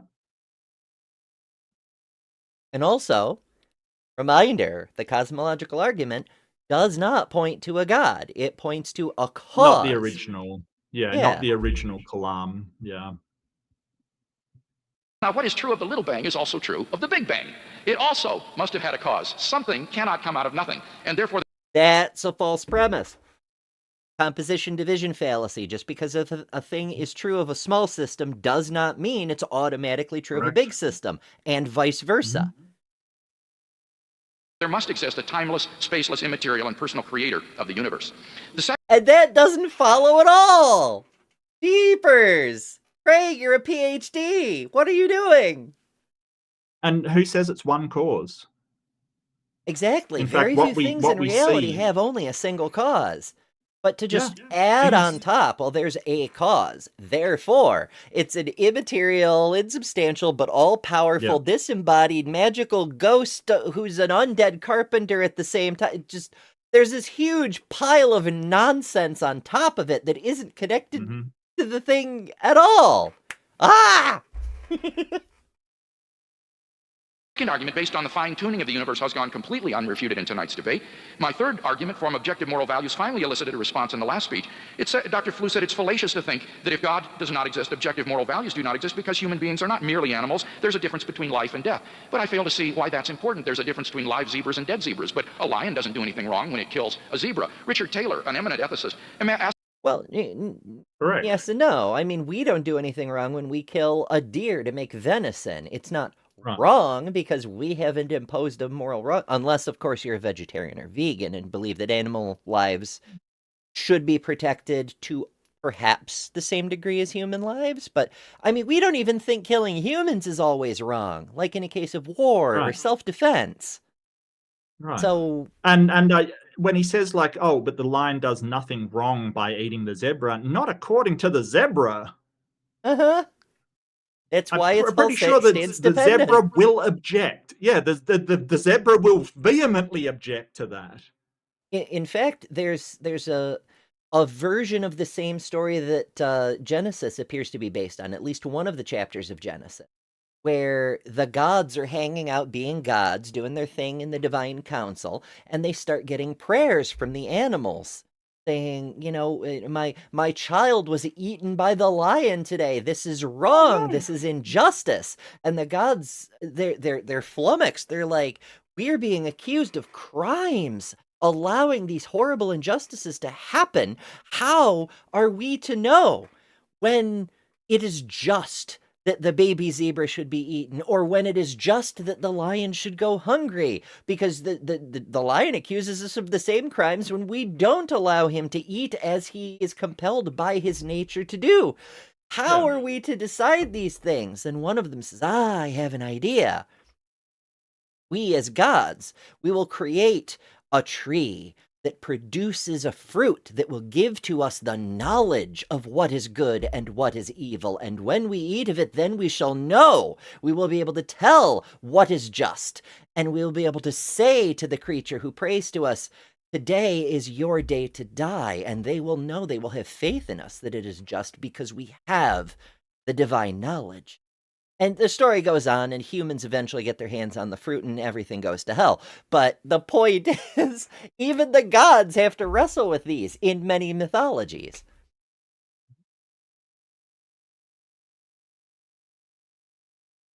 Just to imagine a race of people living without customs or laws, and he says, suppose one person kills another one and takes his goods. He says such actions, though injurious to their victims, are no more unjust or immoral than they would be if one animal did it to another. A hawk that seizes a fish from the sea kills it, but does not murder it. He did not say that at all. It is a mischaracterization of his argument, but it's also completely fucking irrelevant. Because from an objective standpoint, it's true. It's only humans who give a fuck what humans do to other humans. Correct. The moon doesn't care. The zebras certainly don't care. Lion, what do you mean? Lion don't give a shit. Yeah, lion don't care. Honey badger definitely don't care. I mean, the viruses might care if they had the capacity to care, because, we could they're not seriously even alive, inconvenience really, them. Maybe. And another hawk that seizes the fish from the talons of the first takes it, but does not steal it, for none of these things is forbidden. And the same considerations apply to the people he is considering. So Dr. Flew admits there are... Right, but it's us forbidding things. We are making up the laws. Right. What do you mean, Bill? Like, if I run a stop sign, an angel doesn't come to give me a ticket, a human does. This is exasperating. Yeah, but he's just mischaracterizing. He's just back onto, like he said, I believe in objective morality, that there is something within humans, sort of on a biological level, I think, that makes things good and bad. And he's just straw manning him. Objective moral values, and I say that's great, but his worldview lacks any foundation for why human beings have objective worth and inherent dignity. I offer... Why does it need one? And also, just because you can offer a made-up solution doesn't mean it's a better solution than not having a solution. Saying I don't know, honestly, is arguably, objectively, a superior position to something that is false. Correct. You a foundation in a trans-subjective, objective foundation in God. What about the life, death, and resurrection of Jesus? So here's the thing. Here's the thing. This is an appeal to consequence. He's basically going, well, I don't like it if humans don't have inherent dignity, but it's useful to provide them with that dignity. And I think that you could argue that humans have inherently dignity as afforded by, cooperation and evolution. I don't think that rises to the level of morality, but we're definitely valuable because, we're simply the most intelligent species on the planet, and we're human. So I don't know why we've got to have our dignity confirmed by something external. because he's basically saying, well, I don't like it that we're just evolved apes doing the best we can and screwing everything up. Well, okay, you don't like it. That's not an argument for why it is not that way. All available evidence says that we're rather clever monkeys who screw things up. Like, that's been the story of humanity, and occasionally we get things right and try our best. Like, that seems to be a lot more accurate than we all have this sense of complete right and wrong and we never do it. We're just trying to make stuff work. Right. That's why free will is such an infuriating argument, because it's clearly itself a post hoc rationalization for how it's Right. possible humans can do bad things if we have objective morals. And it would have been so much better if he talked about the problem of evil and natural evils like viruses and earthquakes and things that have no human free will involved at all. It would shoot this completely down, because then God's just doing bad stuff to us, even though we haven't decided on it ourselves. And the only I've ever gotten to that is either A, earthquakes and viruses and all these horrible things are good things, like William Lane Craig leans into, or people just say, oh, but we're a fallen world. And it's like, what does that even mean? Yeah, the natural evils are a bit of a problem. Oh, sin contaminated the volcanoes? Right, The right. fuck? Sin made mosquitoes have malaria? Are you serious right now? Like, why? This religion is so Why? fucking bonkers. It's like someone hundreds and hundreds of years ago was like, oh, all these religions with all their crazy powerful gods explaining how the world came to be this way, it's clearly mythology. I'm gonna run an argumentum absurdum. I'm gonna take the principal ideas and refine them into a single philosophy to show you how ridiculous the entailments become. And thus was born monotheism. And some people heard that and went, you know, actually, I can use that to get a lot of money out of very stupid people. You know? Yep. Behold, it was so. Flew did exactly what Professor Pannenberg accused him of doing. He simply says the evidence is insufficient, but he doesn't engage himself with the evidence. Remember, I pointed out that critical New Testament historians agree that the empty tomb, the post-mortem appearances, and the origin of the disciples' faith are all established historical facts. So I'm asking... They are fucking No, not. the empty tomb is not an established historical fact. That is absolutely untrue. No, absolutely not. Even back then it wasn't. Like, what? Nope. For fuck's sake. If it were a fact, show me the tomb. But it just, like... It was theologically established by the church as a, theological truth or fact, but not by historians. No, what they say is people said in the Bible that there was an empty tomb. Yeah. That's it. It's a fact within the mythology that Spider-Man lives in New York City. But it's even worse than that for Christianity, because we can demonstrate New York City. Fuck! It's wild. Like, even back then, this was a bad argument. But as we often have to point out, the majority of New Testament scholars, like, not ancient Hebrew scholars like Dr. Kip, or not Assyriologists like Dr. Josh, but people who study just the New Testament for confirmation reasons of Christianity, and it's not even a universal consensus among them. I mean, hell, there's been a bunch of them who deconverted from the shit they learned studying this, like Bart Ehrman, for example. Yes, he gets brought up all the damn time because people like Bill Craig like to quote him. But he started as a Christian, learned shit about Christianity, and stopped being a Christian because of it. Was Kip originally Christian? I'm not sure. I know he said a time or two, but it's not hanging out in my meat computer at the precise moment. That doesn't really matter. Yeah, I mean, sometimes Kip is hanging out and lurking in the stream, but I happen to know he's not because he's off with that weasel doing weaselly things. Uh, And Nitty, they have elected to put their show opposite ours. How dare they? yeah, I see something on Myth Vision. Bible scholar Dr. Kip Davis leaves Christianity. So yes, he originally was. Right, And I do yeah, remember that. once you start to like study, like I mean, there's people going through seminary and deconverted because once you start to actually look at the facts, they are not enough to justify that this event actually happened. Not historically, like William Lane Craig here is saying. Yep. I mean, there's it's just it's so freaking wild. Like, Hmm. as Jedi mentions Muslim fiction, and you know, there's some obviously broken stuff in that too, but their apologists believe it anyway. And you know, once again, I can come up with better shit than the excusagists. Like the moon got split in half. I posed to Mark quite some time ago. You don't know the moon didn't used to be twice the size it is now. Haha. Aha. Checkmate, atheists. Yeah.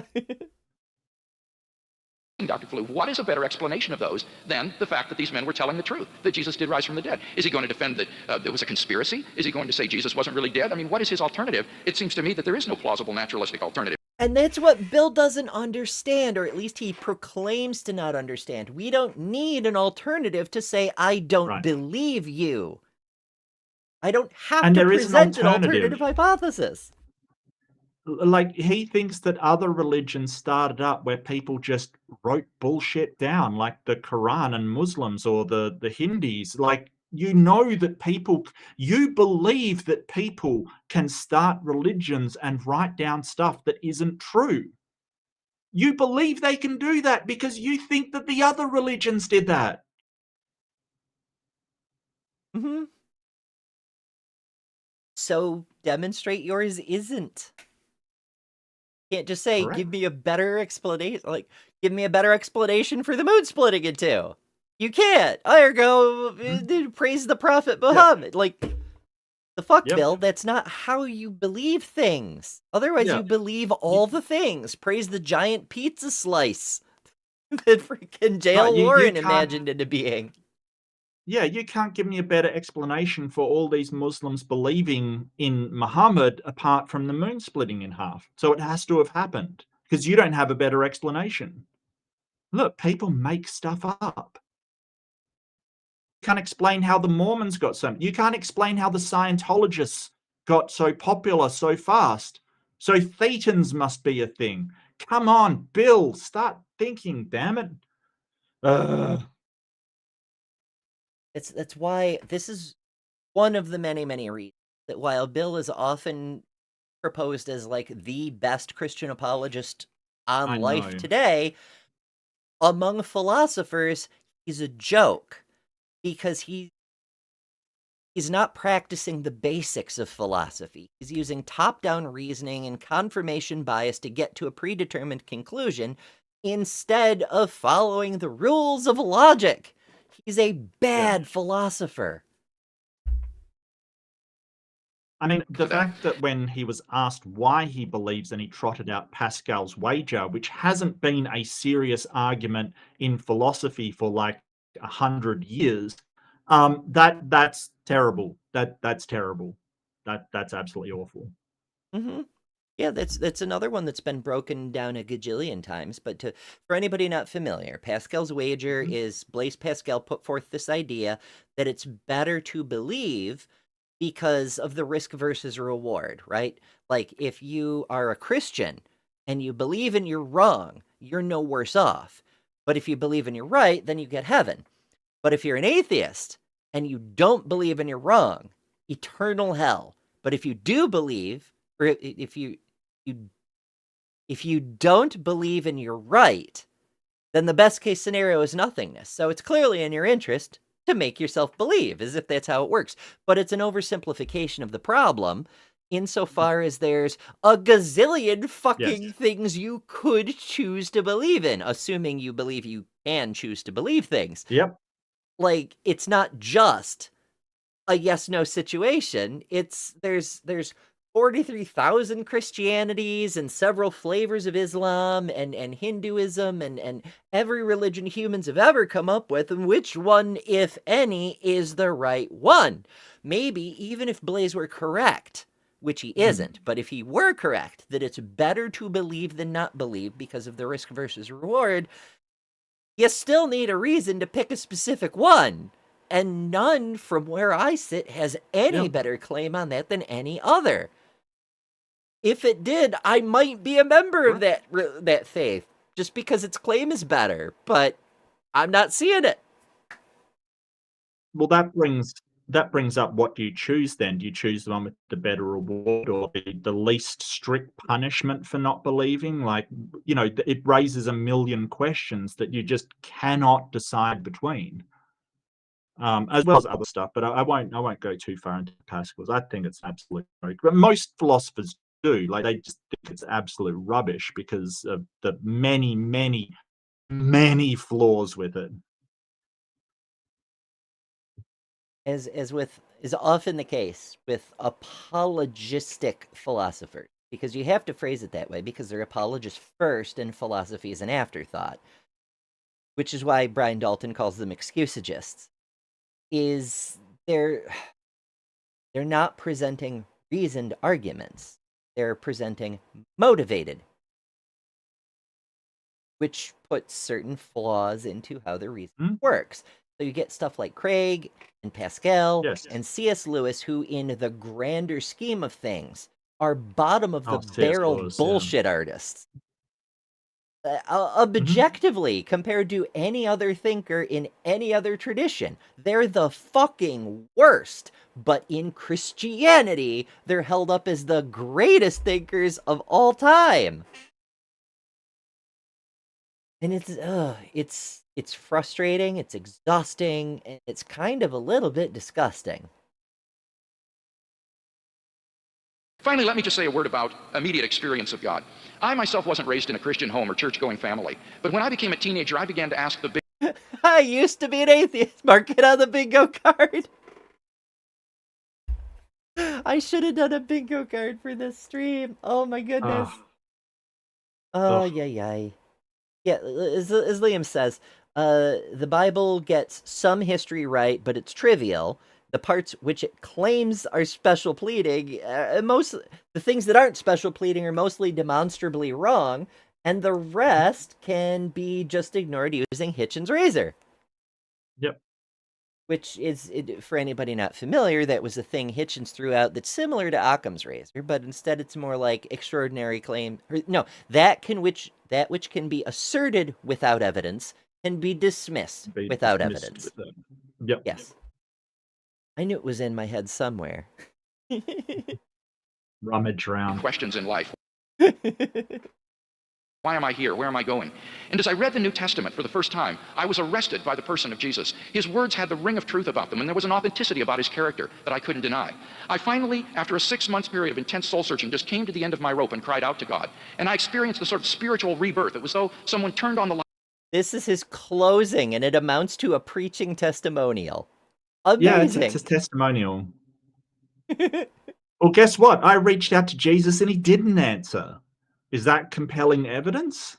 Literally same. Because people have said, hey, literally go and reach out to Jesus and he will answer. And I did, and he didn't. So what now? Yeah, I think most of us who have experienced Christianized Western culture at some point inevitably have that moment of desperation of like, well, I'm willing to humble myself and admit I was wrong. My pride is all gone. I need help. God fucking save me. And God didn't answer. Not to say I'm angry at God.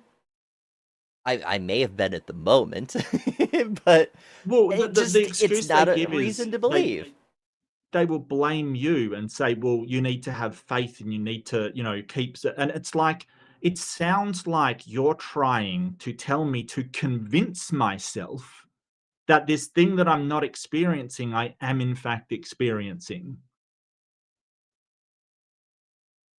The gaslighting. We love it. Yep.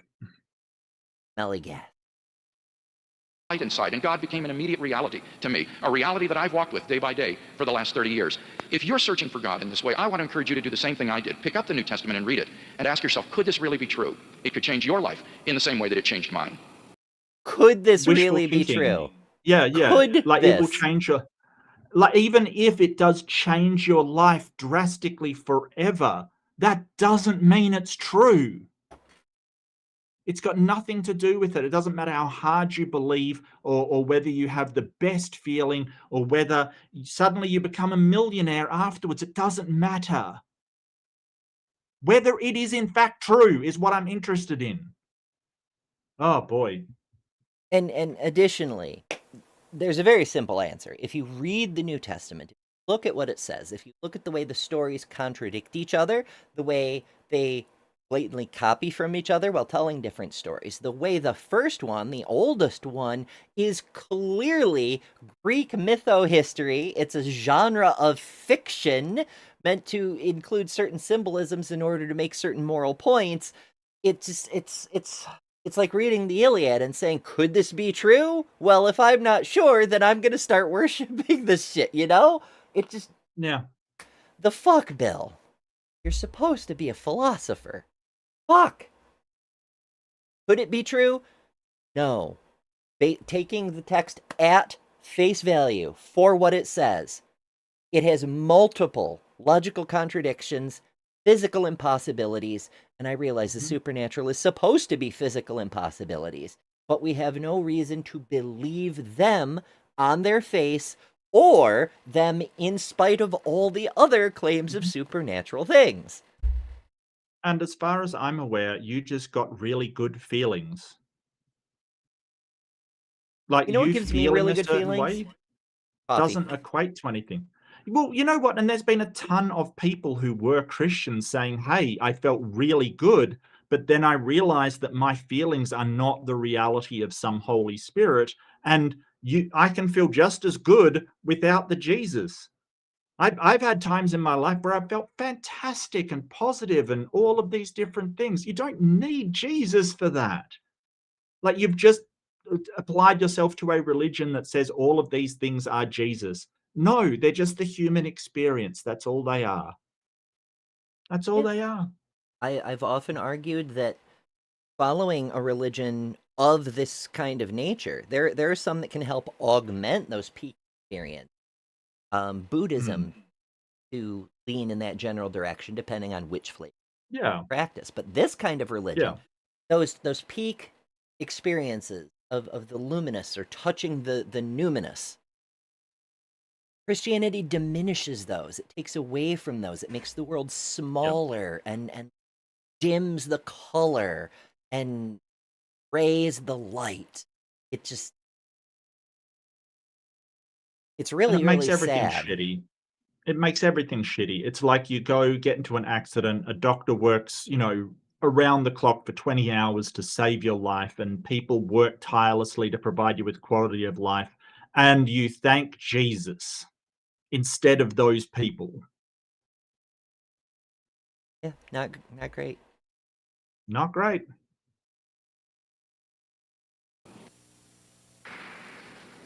All right, Blue. Well, that someone Shock us. believed the evidence for an empty tomb was sufficient. Evidence recorded years after the event by we know not whom, and so on. Hopeless. Then Hopeless. Yeah, that's it. Shocking. Evidence. A book said a thing. The book said a thing. It wasn't even a book at the time. It was a fucking propaganda pamphlet. It was a parchment, yeah. Yeah. A scroll said a thing. Kaya Nielsen, having trouble with some of my old acquaintance here, he wants to make out that there's no difference between the Little Bang and the Big Bang. The whole difference is that the Little Bang occurs within the universe. The Big Bang is of the universe itself.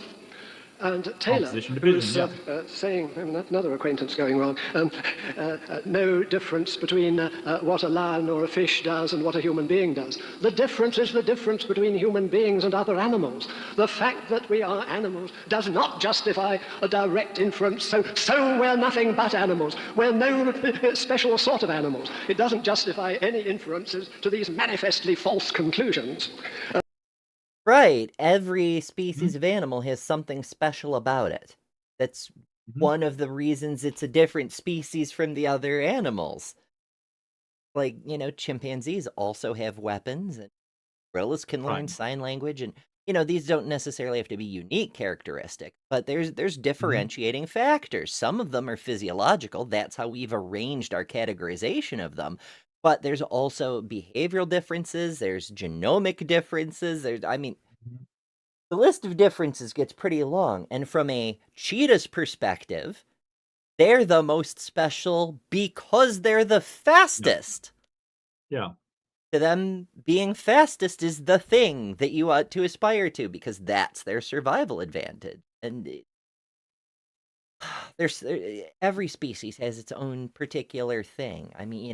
Geese, Canadian geese are the most hateful, for example. But even I've seen them holding funerals. They mourn their dead.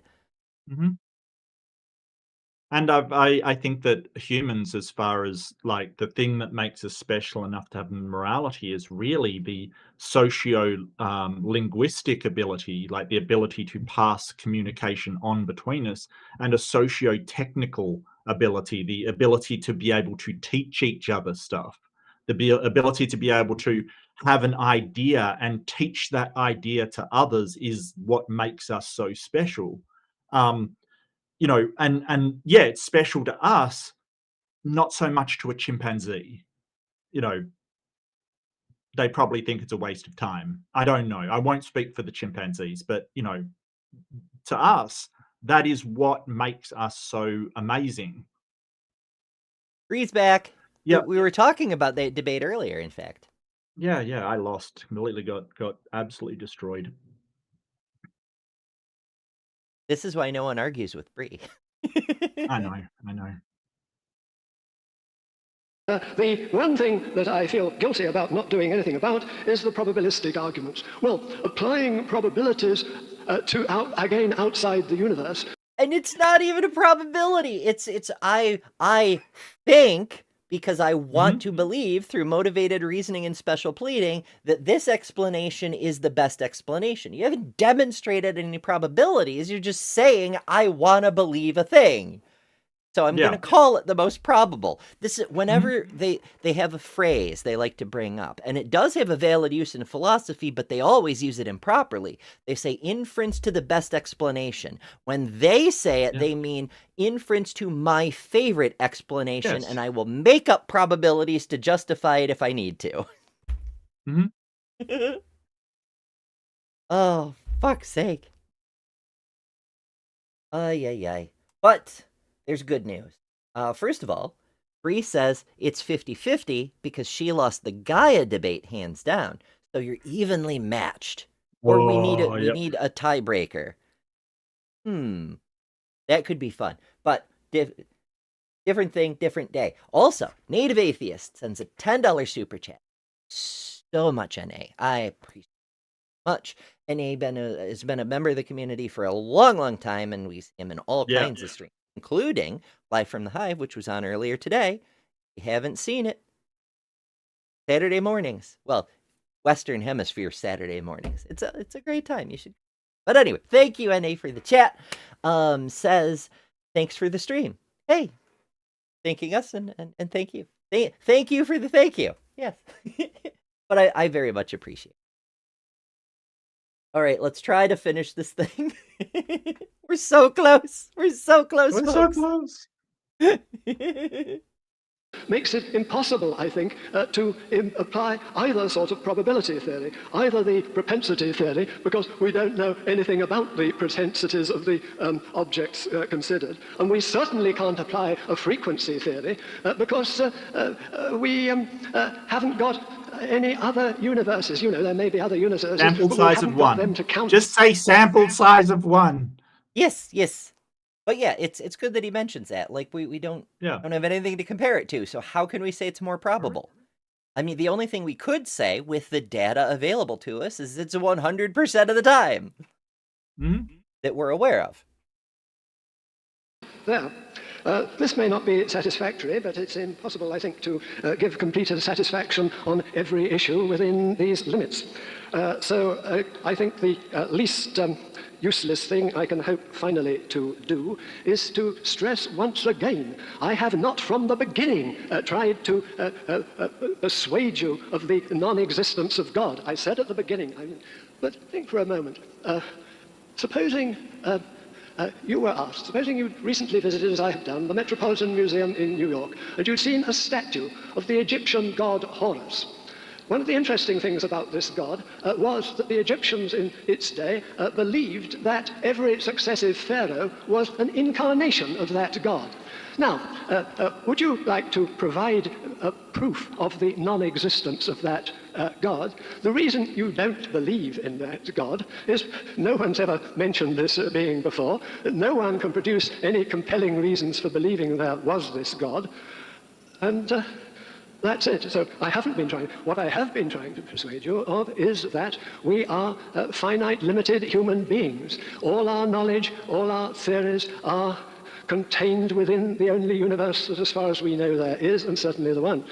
Any move we try to make to going on outside is in the last degree speculative. It may be right, it may be wrong, but we haven't got any evidencing as opposed to believing, as opposed to motivating reason for believing that there is such a being. And Okay, that's well, at the least he best did reason to motivated not believe. reasoning. Yeah. Yeah, I mean, he's a bit faltering, but he's really doing a way better job on this summation than he did for his argumentation during the debate. I actually think it's pretty good. You know, he's summing up nicely. Yeah, okay, very cool. You've redeemed yourself, Flew. Yeah, I wouldn't put him up as like my choice for a debater, but he's doing Right. better now. But yeah, Yeah, he needs. summarize it a little bit more, like say Yep. I'm not presenting evidence against because there's no reason to believe in the first place. Presenting Mm, the counterexample of the pharaoh. Bill hasn't yep. presented any evidence to not believe in that pharaoh, but why? Because we don't accept it without reason. Right. That someone's got to bring some evidence of Horus being incarnated into pharaohs as evidence. Yeah, and we do know the pharaohs exist, so there's a plus. I mean, I'm willing to grant that Jesus or someone the Jesus character is based on, possibly multiple someones, probably existed. Lived, Jesus died, granted, fine. I don't fucking care. But the fact we cannot definitively prove Jesus did for sure exist, that's a problem. We can prove the fucking pharaohs existed. But the man who's supposed to be the incarnation of the true God, no evidence, no solid evidence at Right. all, is pretty fucking damning. And again, I think I will set a good example for my non-existent successors by finishing a few seconds early. Yay! Hey, well done, Flo. He really was struggling during that debate. Like, he really was struggling. He seems like a lovely old buffer, you know, like he seems like a lovely old guy. Just, you know, he obviously doesn't have a lot of rhetorical polish, like a lot of academics don't, which is fair enough. That's not what they're hired for generally, you know, which is why universities are starting to focus on things like science communication and things like that, because if people won't listen to you when you have the answers and the data, then it's kind of pointless. Because unfortunately, for better or worse, we live in a democracy and you've got to explain what you mean to people. But there's been a lot of movement on that. And, you know, I highly support that. You know, I think that he could have had some better arguments during the debate. I think he really did a great job ending. You know, like as I said, he could have been more polished, but that's okay. His ending was fairly good. I think that William Lane Craig is a way better at rhetoric, but way worse at the actual arguments, like way worse. Absolutely shockingly worse. Yeah, it's bullshit wrapped up in gold foil, but it's still Mhm. bullshit. Yep. Just William Lane Craig just polishing that turd as hard as possible.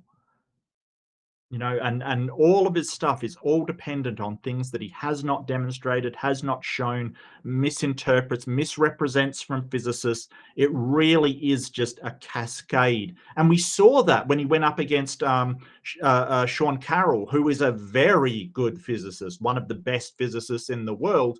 And he was absolutely slapped down in the things that he's saying. I don't, like, at the time, you and I both mentioned, I don't know what he was trying to do, bringing, physicists say this, and for Sean Carroll to go, no, they posit this, but that doesn't mean they're saying it is true. Like when we say hypotheses, like, hey, the universe, it could have had a beginning, I posit that it probably had a beginning. They're not saying that they know.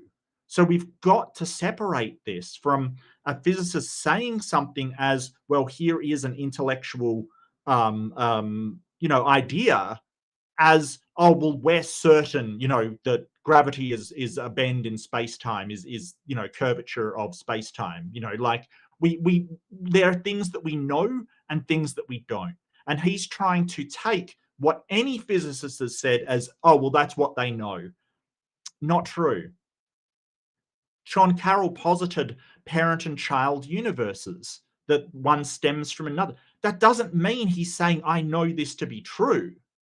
Right? It's that positing of it isn't a confirmation. Yeah, just to propose a possibility, it's from a science-minded perspective, it's so ridiculous to have to say, well, you have to provide evidence not only against it, but of an alternative that's better. It's beyond, like, so there's this idea Yeah. that's been floating around the internet for a little while. I find it interesting, but that doesn't mean I subscribe to it, because, one of the marks of intelligence is the ability to entertain an idea without adopting it. The universe could be inside a black hole. And by could be, Yes. we mean it's been postulated. And the reason it's been postulated is because there's an equation figuring out the Schwarzschild radius of a black hole. And for anybody who doesn't know, that's taking the mass of the black hole and figuring out how big the bubble of black around it, the event horizon beyond which light cannot escape. Where is that radius where light itself cannot escape? That's the Schwarzschild radius. The Schwarzschild equation is based pretty much entirely on the mass contained within the black hole. If you take the mass of the known universe and plug it into the Schwarzschild equation, you get a result that's about the same as the diameter of the known universe. Right. Ergo, we could live inside a black hole. But it's a fun idea, but it doesn't really hold up, because there's a number of assumptions baked into that equation that don't hold true for the universe as a whole. Again, it's a composition division situation. The black holes exist inside the universe. We don't know if the same rules apply outside the universe, or whatever the fuck that's supposed to mean. And there's a bunch of other things too. It's just a fun idea. But when you present it in a certain... It could be possible. It's not impossible, but we need some different physics to make it work. Stuff that we have no reason to think is the case, other than to postulate it as a post hoc way to explain away the problems, to make it seem to be more plausible. And it's not a great way to do things. But this is one of the things where they say, well, you don't have an alternative, and there are millions of alternatives out there. It's just that what scientists aren't doing is going, well, this is possible, therefore it's true. Right? Like one of the things that William Lane Craig does a lot of, it was Turek does a lot of, that I did a thing of his on Friday. He sort of says, well, if the first word of the Bible or the first verse of the Bible is true, then it's possible all the rest is. And it's like, yeah, but possible doesn't mean it's plausible or likely or probable. It just means that there's nothing logically against it. And so when you're looking at logic, we don't go, well, it is possible that we could be in a black hole. That's what I believe then, because you don't have a better explanation. That's not how anything works. We say, hey, it could be possible. I don't believe it because there's no evidence for it. That's how we assign our confidence. And the Yeah. more evidence that comes, the more confidence we assign to it, and restraining from going, yes, I believe that, until we have enough evidence to warrant, to justify that belief. And what William Lane Craig does says, well, in with Christianity, if you can't find enough justification to clear the bar of that belief, just lower the bar so you need less evidence. And that is mind-bogglingly bad. That's why we call him low bar Bill, because that as a way of finding truth is just terrible. Because obviously you're going to believe in whatever it is that you lower that bar for, whether that's, you know, Hinduism, whether that's chakras and crystals, or whether that's Christianity, or whether it's a magic unicorn. Of course you're going to come to that conclusion. So, Yeah. you know, this is a terrible way to find out what's true. Yeah, you end up with either a double standard where you have a low bar for one thing and not for other things, and that creates a number of problems, or you become so credulous you're believing multiple contradictory things simultaneously for no freaking reason. And Yeah. it's wild. And also, lest I leave Mhm. anybody with a false impression, I find the black hole idea interesting, but I'm not a subscriber. And the reason is because we can just off the top of our heads present compelling evidence against it. For one thing, Hawking radiation. If we were inside of a black hole, we might expect the matter in the black hole to gradually evaporate away in keeping with the formulas presented by Hawking. We don't observe that. In fact, the matter in the universe, to the best of our ability to ascertain, cannot be created or destroyed. That's one of the Right. main So principles. again, it would require different physics, and, like, you know, Mhm. instead of Hawking radiation, it would have to conserve that matter and energy somehow. Yeah, and that's just one example off the top of my head. There's a bunch of other Yeah. things that if we took that idea and tried to turn it into a hypothesis, what predictions could we generate from it?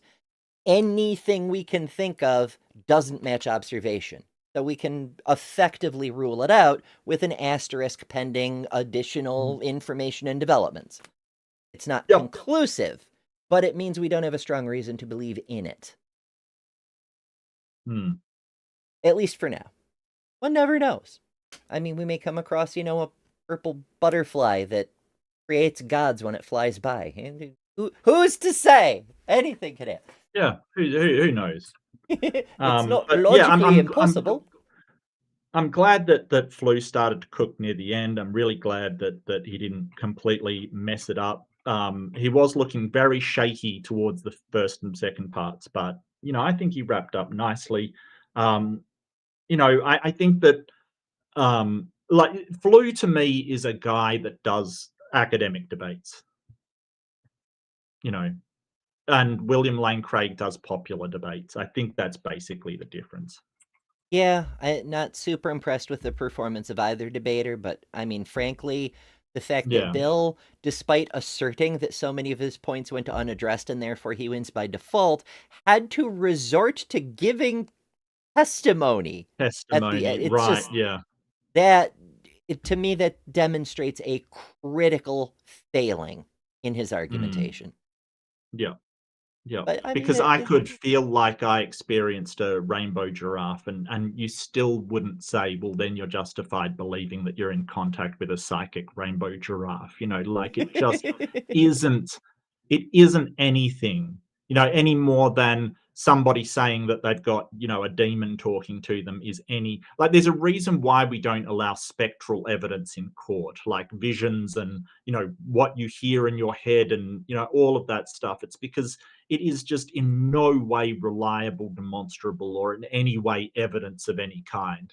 Like, testimony from, you know, your own feelings and your own head I don't think that even counts as evidence. I think that maybe testimony, as in you saw something, could be evidence, but testimony that you had a vision or you felt good, is that really evidence for anything? I don't think so. Evidence for whatever you feel like it needs to be evidence for, and that's a Yeah. bad epistemic standard also. Right, right. It's just Yeah. So I was looking around earlier for the next debate to do. If you're interested, I did find one. I want to run it by you because I don't know. Like once I did a debate that we'd already diddly done. Mhm. It was so. There's one by Alex O'Connor versus Craig Biddle. I What don't do you recognize think? that name. Yeah, neither did I. But apparently he's author, and it's objective versus subjective morality. And I know that Alex O'Connor is a moral anti-realist. He's a moral emotivist, and I do really like Alex O'Connor. He is amazing. I'm big fan, big fan. He does produce some very interesting debates. Wonder. I don't know. It morality, objective versus subjective, it could be either really, really interesting or get really, really off into the weeds. Usually, O'Connor's debates aren't too bad. I mean, he did that one with Jordan Peterson that was really good. So usually they aren't bad at all. Oh, look, I'll give it a watch and we'll see what happens. But if you do want to suggest something out there, just throw it in the comments, and I'm sure Ember will see it. You can also, I do have a Discord. You can go there and suggest, or do you have a Discord, Ember? I don't think you do, but you do have a links page kind of thing. How do you usually get I feedback? Yeah, there's a lot of ways to reach me. One Okay, of them is to find me on the various Discords, like the Transpositions Discord, where we oh have the yes, newsroom yes, and the yes. other things. But if you want to email me directly, my email is right on my website, betterthanember.com, along with the links to Nice. all the other assorted stuff I do, the other channels, including Transposition, the other platforms. I've got a new project for TikTok. I don't know how many people here do TikTok stuff, but I have an idea. And when I have time, it'll be coming soon TM. Mhm. So yeah, there's also ways to support there too. Wink wink, you know. Um I hate having to rub for money all the damn time. I do enjoy the channel being monetized because it provides so many cool features like the custom emojis that the members get to vote on, the ability to forward streams to other places. That's one of my favorite tools. But Mm. in some ways, it was nicer before there was monetization because then all I had to do was plug my Patreon and I was done, you know? Yeah.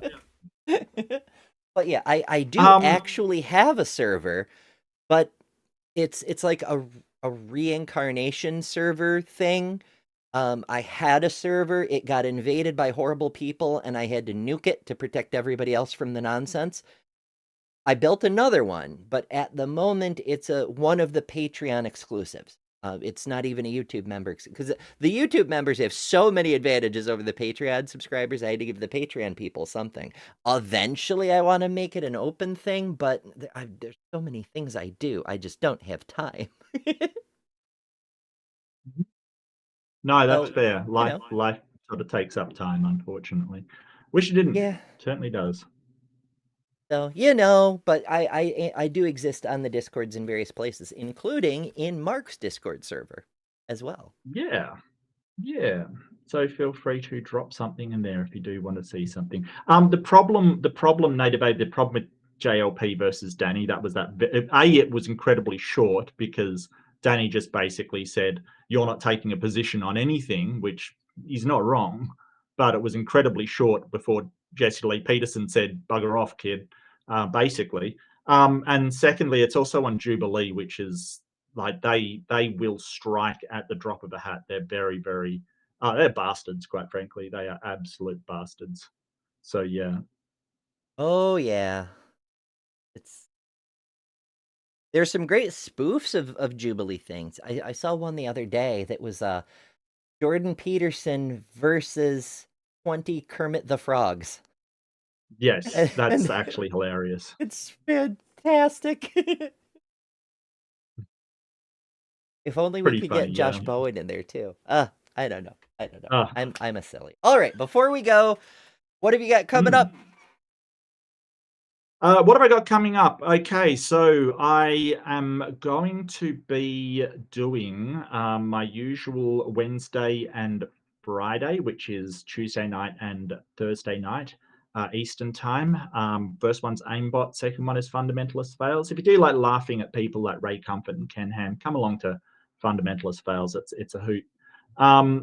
Also, there is Dr. Dan Stern Cardinal contacted me and said he wanted to review my debate of the guy on Donnie's channel. What was his name? I can't. Brian Laura. Yeah, Lauer, I think. Yeah, because he said that like it was perfect for all the points he hit. You know, it was every Yay. bad young Earth creationist talking point. And I don't disagree with him. It really was a who's who of bad creationist talking points. It really was the gold standard in bad points, which I had a lot of answers for because I have heard them so often. And I'm actually like that went incredibly well. That was very, very good. I was very pleased with that just because it was, you know, not a complete dumpster fire. And there was a lot of points brought up that, you know, are very easy to refute, which is great. And because I focused on really what we count as science and why it is science, which is, you know, sort of undercutting the whole idea that young Earth, you know, the creation science is science. It's not. It's absolutely not. It is a pseudoscience. It is not real science at all. They just want to replace science with Christianity, which is ridiculous. So yeah, but yeah, hopefully, I think that he said the 20th for that one. So yeah, but I would love to do that. I'll certainly post it when I do get the time. And apart from that, I might be hanging out with Justin if he is around for BahaCon. He's doing some live streaming. That is Skeptic Spin. But you know, apart from that, yeah, see what happens. See what happens. Oh yeah, lots of things. I have lots of things. My goodness. You have lots of Tomorrow, things. I'm busy as hell. I'm recording with Dr. Ben for a eventual upcoming episode of Holy Spirits. Then Okay. back here, 8 p.m. again for the pre-show, where we're going to be exploring a Vatican time machine conspiracy, and that'll be amazing. And then I'm guest weaseling on Bad Science Sunday immediately following, which is Wow. going to be amazing. And then things get a little bit murkier. I have a redacted stream tentatively scheduled for Tuesday. I want to do another science news show, but things get a little bit fuzzy. Transpositions happens on Thursdays. Even if I can't make it, I send in good news, so there's a segment from Ember with good news. We all need good news. Like good news. There's likely to be other streams besides because it's chaos, but make sure you're subscribed, ring the bell for notifications, because sometimes I even go live without notice. It's been known to happen more and more frequently. So yeah, make sure you've got the bell rung, as they say. And as always, next Saturday, we'll both be over at Mark's place for the next debate review, whatever it is that we pick. You can bet it's going to be enlightening. So do join us. Cool. Awesome. Yay. Alrighty, I think that's gonna do it, folks. Thanks for bearing with us. This has been, this isn't anywhere near our longest show, but this is a 3-parter, and oh goodness, we appreciate y'all coming. Everybody who's been with us and dropping by to visit or sticking around for the whole show. You folks are why we do these live, because we love seeing you. We love the ideas you throw out, the stuff that we didn't even think of, like the idea that Miranda dropped in earlier. It just, it's really good ideas. It's so much fun. It's the best, and I appreciate y'all joining us for it. So, oh, there's more stuff I could plug, but oh my goodness, I am out of breath. So I'm just Like gonna I wrap it said, up our, there. our strength as humans is to be able to share ideas. So, love it Mhm. when you come and share ideas with us. Absolutely fantastic. Hell yeah. And as Yeah. always, remember, you don't have to resort to giving a testimonial because you can't present any fucking evidence because you are better than religion. Good night. Thanks, Bill. Thanks, Bill. Cheers.